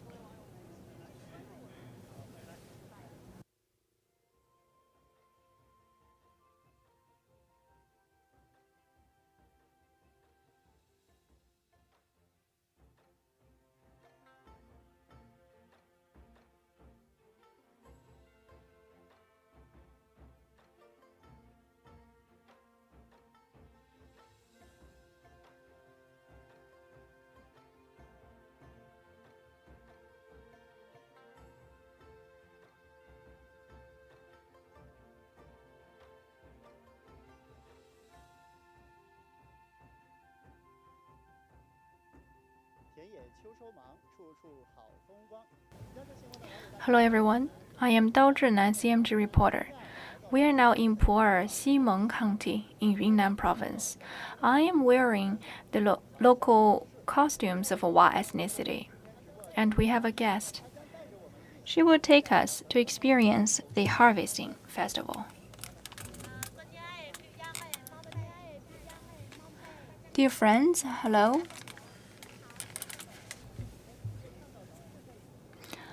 I can see the ceremonial atmosphere. Villagers would carry the grains with them to celebrate the harvest. Let's follow the team to the village. There are different ethnicities here. Since we are already living in the border area, we are very happy, and you can feel the joy in our festive activities and in our dances and songs. Every household would carry their grains. Quite a grand festival, and I can hear the drumming.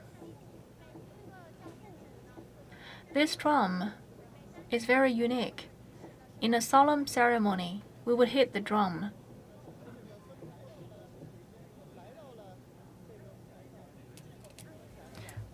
What is this?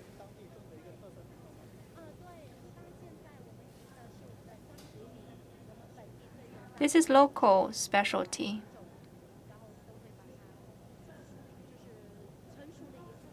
We store them here.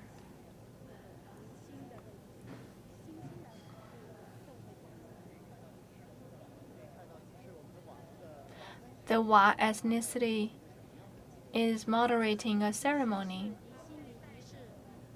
It's a welcoming grain festival today, so he asks everyone to get ready for the celebration of the harvest. And what he's saying right now?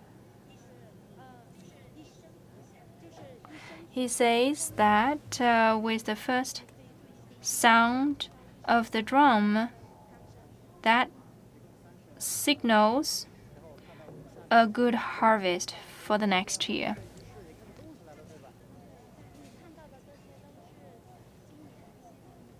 Those are the newly harvested grains. In front of us, that's Lahu ethnicity. Our village is called the Border Happy Village. There are 3 ethnicities: Han ethnicity, Wa ethnicity, and Lahu ethnicity. On this occasion, we come together for the celebration. Ethnicities help each other.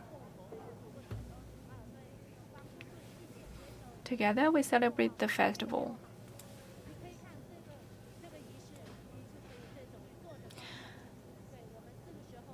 Appreciate now.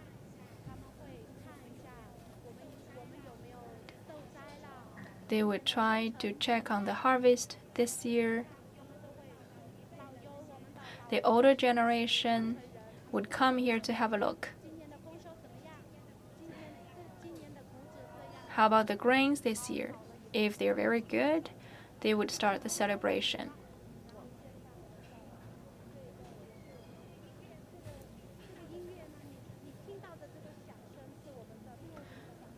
You can hear they're blowing the straws. That's the musical instrument, yes. But the sound is not very big, so we have a recording of the music. Quite the right timing for that straw to play its role. It can be used as a beautiful musical instrument.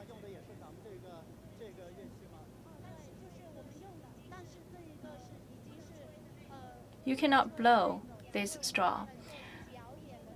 It's just for performance. What about this dance? Since today is the Harvest Festival, we sing and dance to celebrate this year's bumper harvest. It's a happy scene. All of those are newly harvested.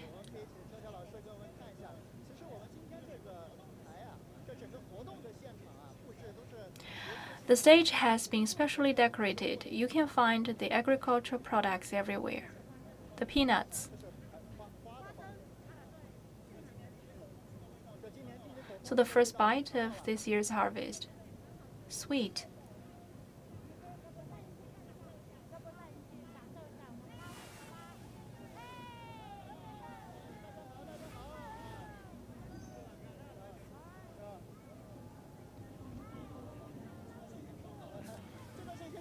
It's already cooked. Try one. They're very happy. You have the first bite.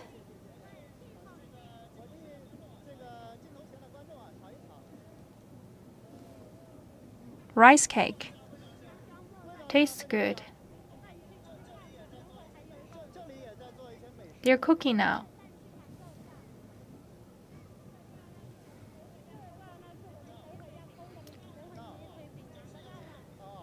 They're gonna grind the rice later on. Quite different from what we see usually. This is the local grains called sangu rice. You will know how delicious they are afterwards. Especially with our traditional methods, we dip them in the water and then directly we cook the rice. I will show you.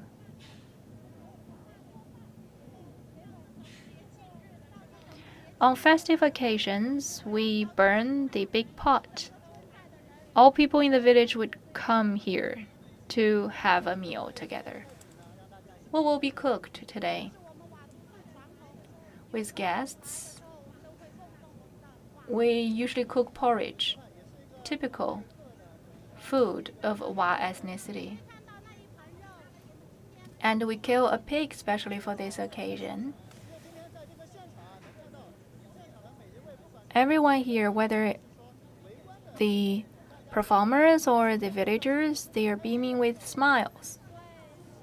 With good policy support, our village in the border is better. People here are living a better lives. We lead a very happy life. Take a look at our houses. Well built. Good environment. What is that tool used for? For agriculture practices? Yes.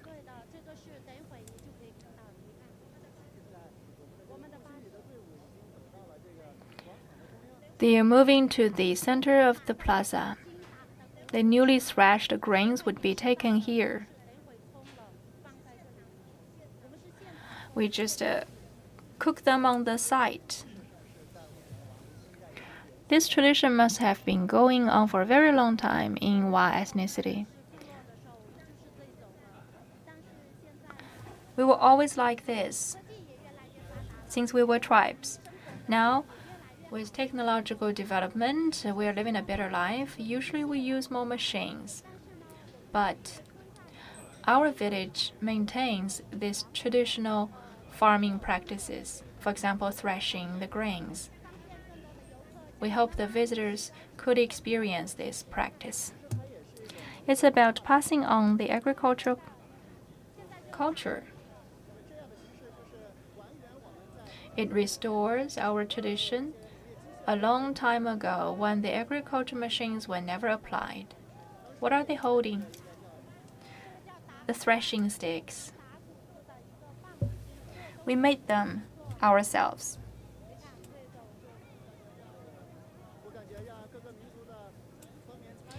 So all ethnicities would participate in this festive occasion. Together, they work concertedly to thresh the grains, and the grains were stored together in the warehouses. That feels good. We use the traditional methods, the traditional laboring method, and also this occasion is good for everyone to feel the tradition. And what's the next step after threshing the grains? The men were threshing and the women were screening.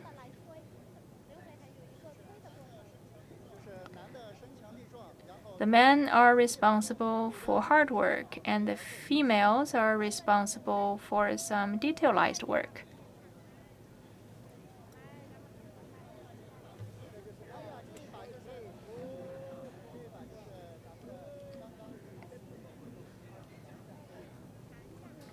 Have a taste.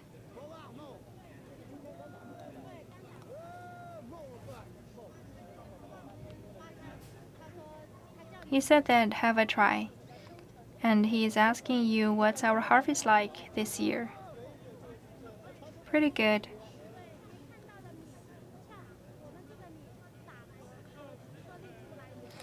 The grains look red.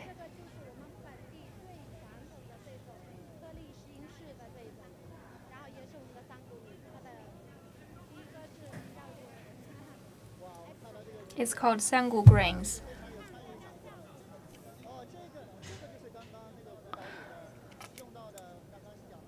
This is the agricultural tools in the dance just now. Usually it's the woman doing that job. They're picking up the grains. And then they're gonna hit the grains and cook the grains. Can I have a try? I want to try, of course.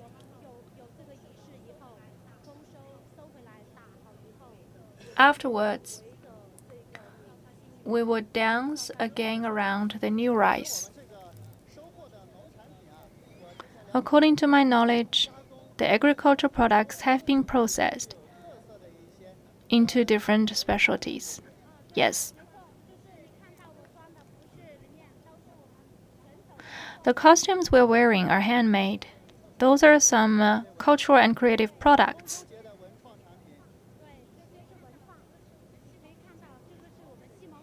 This is our grain. Very typical. Coffee. We offer everything. The reason that we are called the Happy Village, that's because we have our production base, we have different products, honey, coffee, grains, embroidery on the cloth so as to add more value. The costumes we are wearing are the most traditional costume. Usually we adopt black, which represents our skin color, and also we use red. It's festive, like what we are wearing today. And also we have blue color on us. I am wearing red too. The moment I put it on, I feel the festive atmosphere already. Now they are dancing in the middle of the plaza. It's a celebrating dancing.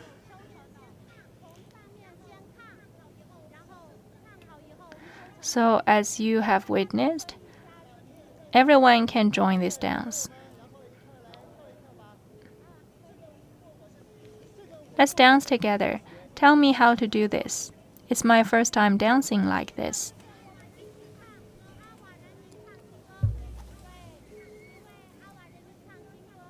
They're singing to express their joy.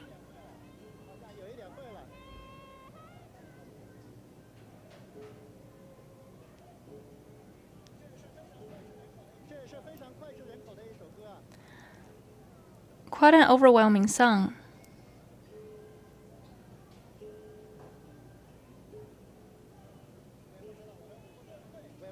I'm not sure if I am doing it right, but I can feel the joy in the dance.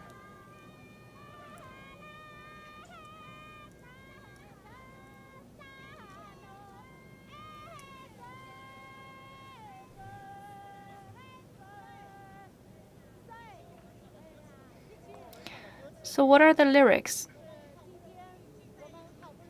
They mean it's very rare for us to come together and let's join our hands to celebrate in a song.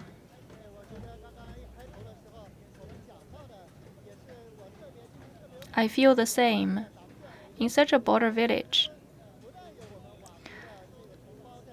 our friends from Hani ethnicity, Lahu ethnicity, and Wa ethnicity come together for the activities. That's really warming my heart. We are a demonstrative village of ethnic solidarity in Yunnan province. The woman in front of me is from Lahu ethnicity. We still live in harmony despite our ethnicities. We communicate a lot during the laboring, cultural activities, and our daily lives. And we celebrate the festivals together. For example, the festivals of Lahu ethnicity. We invite the other ethnicities to join us in celebration. So those festivals are actually for the whole village.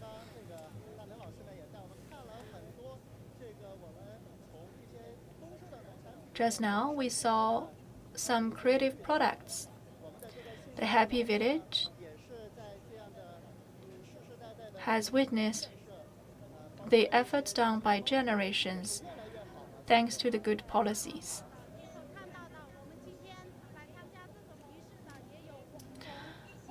Some fly here from Kunming. They are visitors.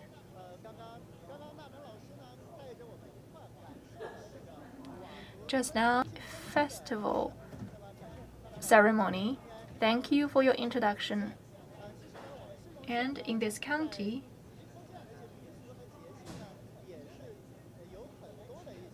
we have a lot of tourism offerings.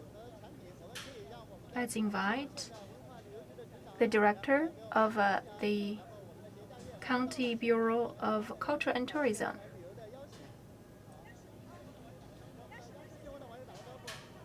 Hello everyone, I am the director of Ximeng County's Bureau of Culture and Tourism, Su Yan. This is our Harvest Festival, so we want to extend our welcome to every viewer. Please come to Ximeng. Let's experience the joy of the harvesting season. The ethnic people are living around the borders. We love our lives and we live in harmony with nature. So come to Ximeng. We have a lot to offer. We hope our visitors could come here and celebrate the festival together. And let's celebrate the National Day holiday together. So just now, we've heard what you're going to experience in Ximeng if you come. So together, let's extend our welcome and invitation to our viewers together. We say, welcome to Ximeng together.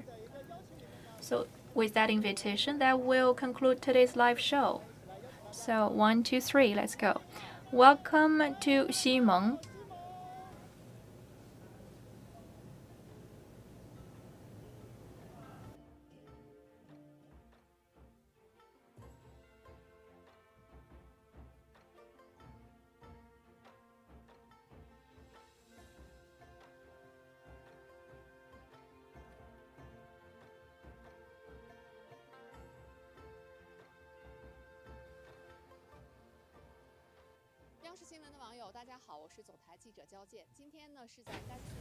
In Gansu province, we are now coming to Dongsi village.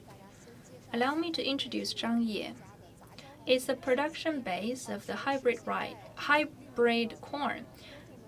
The sowing area is about 1.1 million mu. It's the harvesting season for corn.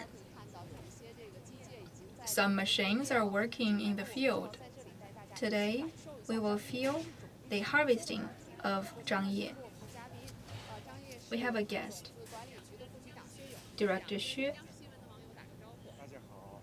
from the Seed Management Bureau of Zhangye City. Now we are in the breeding base of the hybrid corn. It's a national level base. And what's the situation now?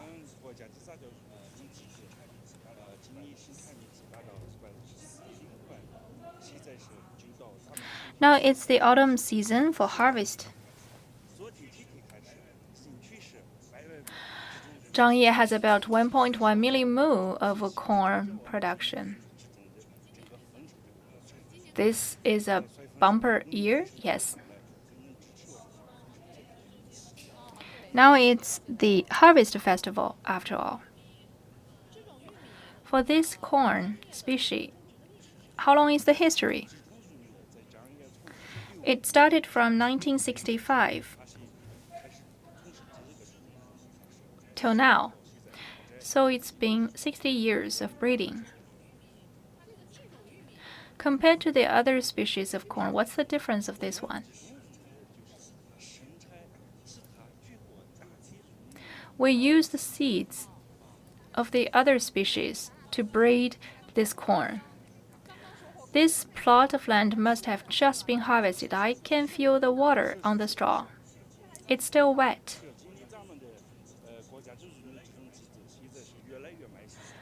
Now the production base is more mechanical and modernized. This piece of land has just been harvested by the machines.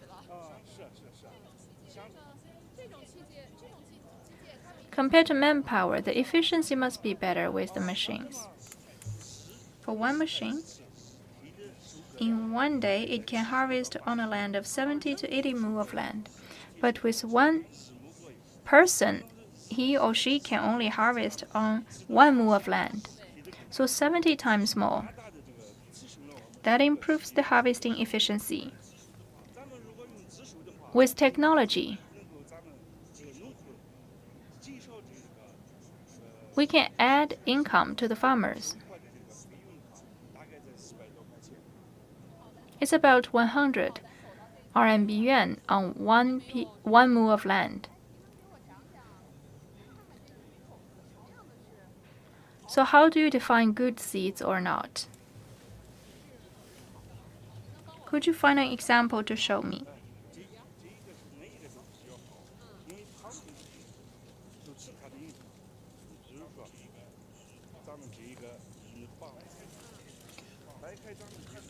Let's take a look at this corn. It's golden color. Full seeds, gold color. And the grains grow to the top. So it's fully covered.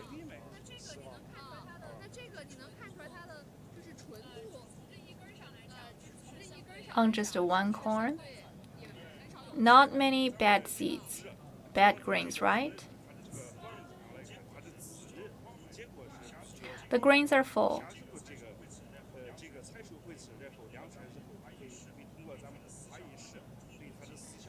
We would also evaluate the food indicators like water content. Only when the corns are qualified, we will sell them through packaging. So we sell the best quality corns.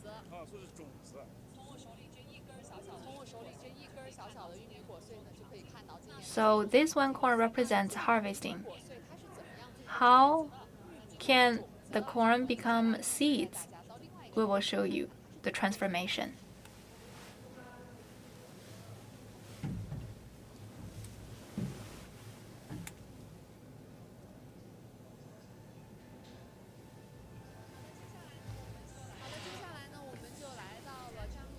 This is a local seed production company. The 2 trucks are loaded with the newly harvested corns. And this is the processing line. Mr. Lu, responsible for this factory, is here. Hello, everyone. Please take us around. I see many trucks. So they are carrying the newly picked corns. Yes.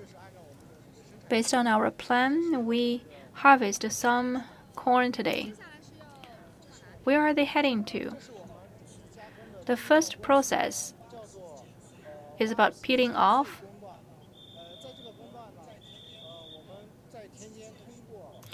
We use machines to harvest the corns.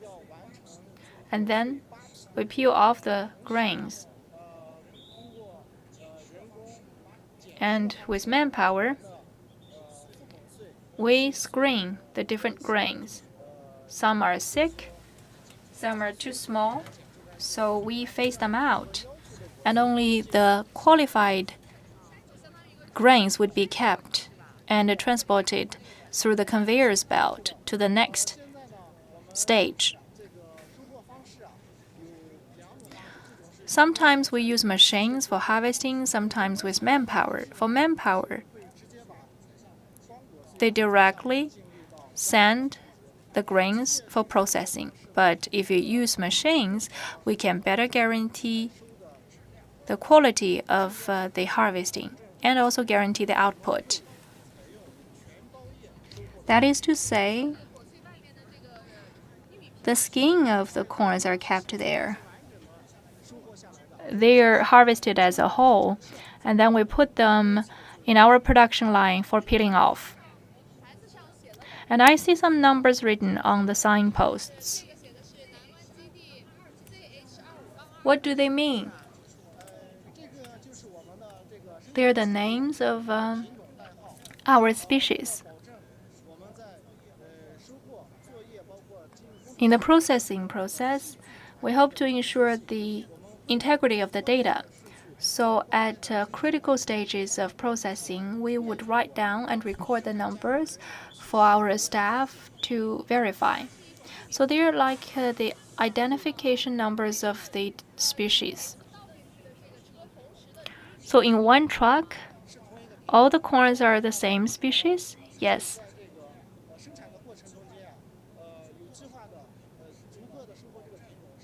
We hope to ensure that in the processing procedure, there will be no mixture. That will ensure the quality. So in one batch, you process the same species. Yes. There will be no mixture of different varieties. Yes.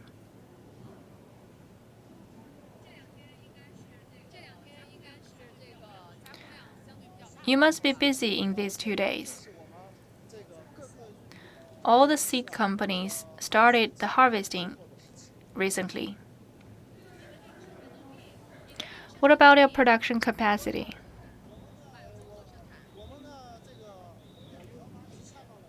We have 2 peel-off lines. For every line, there are 4 machines for peeling off. Our processing capacity is like 1,000 mu of land every day. What is this plant doing? Let's walk inside.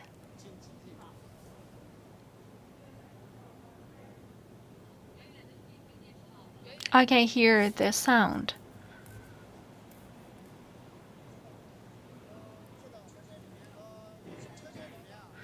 Pretty noisy inside. Allow me to introduce the process. With the skins on, the corns would be passed on the conveyor's belt and enter into this room. We have machines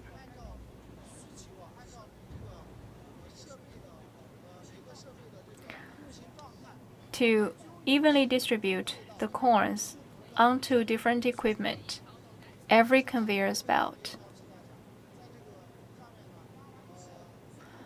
And after peeling off, there will be a picking process.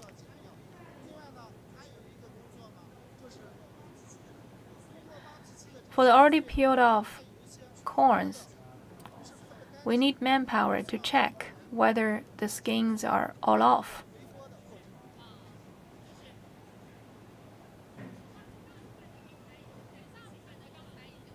The majority of the corns are already peeled off, but if some skin stays there, our manpower would screen them and throw them back to the belt for another round of peeling off.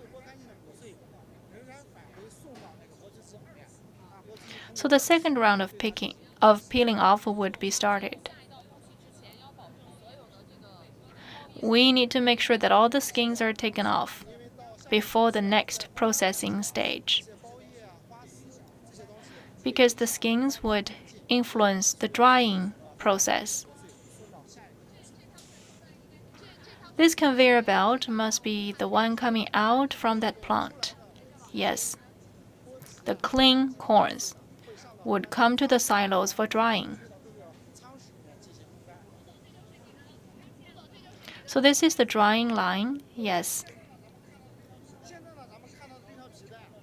This belt is longer. For some varieties, they may be reviewed for the first time, and now on this belt, we check again to ensure that those corns are qualified for drying. For the bred corns, what's the difference of them compared to the common corns? Are they taken as only seeds?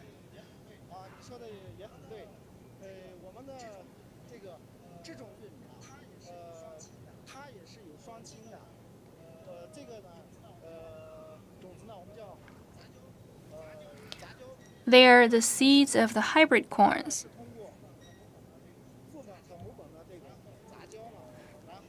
The seed parents were mixed together to have hybrid seed. And our seed company produced the seeds, and then we sell them to farmers in the market. The farmers sow the seeds, and then the commercial seeds can be used for feed or industrial processing or food.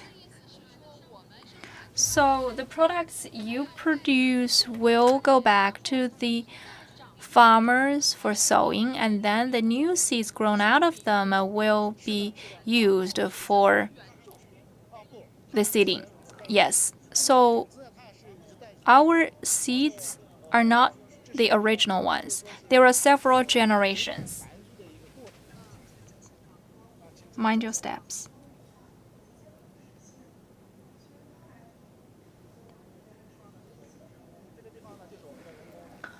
We have some staff picking.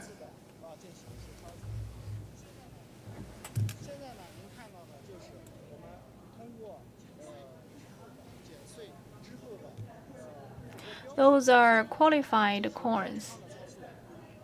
This conveyor belt is controlled by the staff. The role of this belt is to evenly fill the drying room with the corns. Take a look below. It's pretty big. So this is the drying room.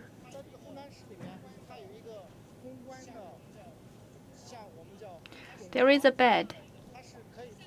It's ventilated. After drying,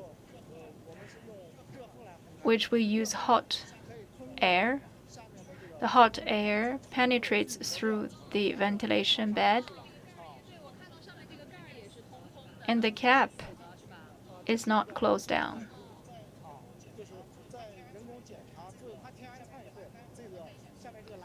The railings would fall down to cap the hole to ensure safety of the staff moving around here.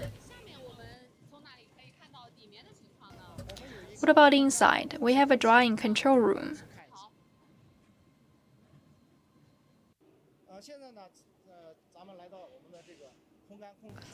This is our control room.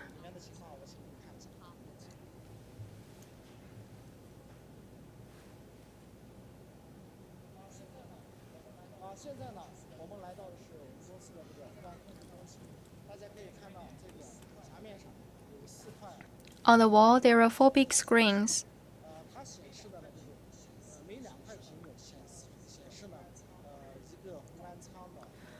You can see the drying room's condition. On the left,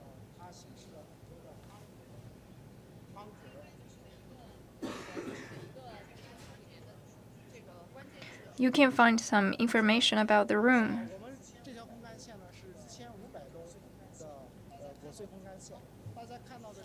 The grids show you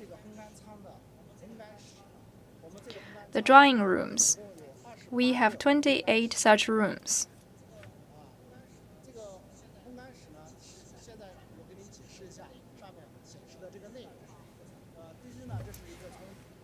It's highly visible.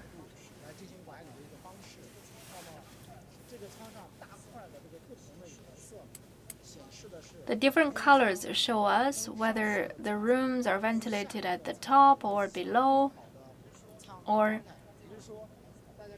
whether the ventilation has been done. The blue one represents the upper wind. The green ones are already completed.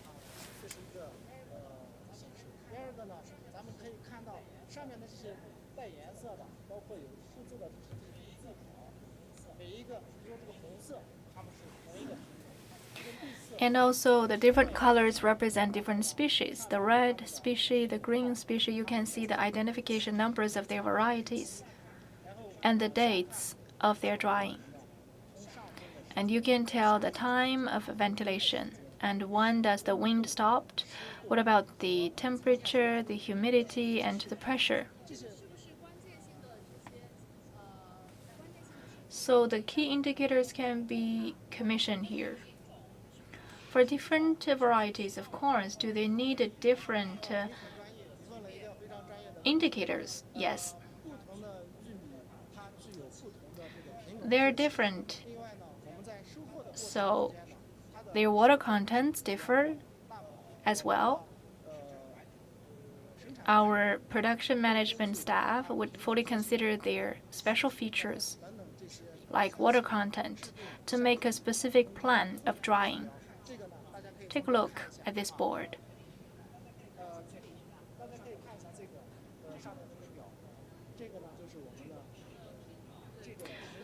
The numbers of the species, the recommended drying temperature, the premium harvesting water content, the risky water content, especially as to water content, we would have some special requirement. Based on the parameters, our staff would readjust the machines so as to ensure the premium conditions for the drying. I see. So that's the drying room we are seeing. You can find the numbers on the walls. The ventilation system may be installed from the rooftop or below on the floor. You can find the little doors. They have numbers on them.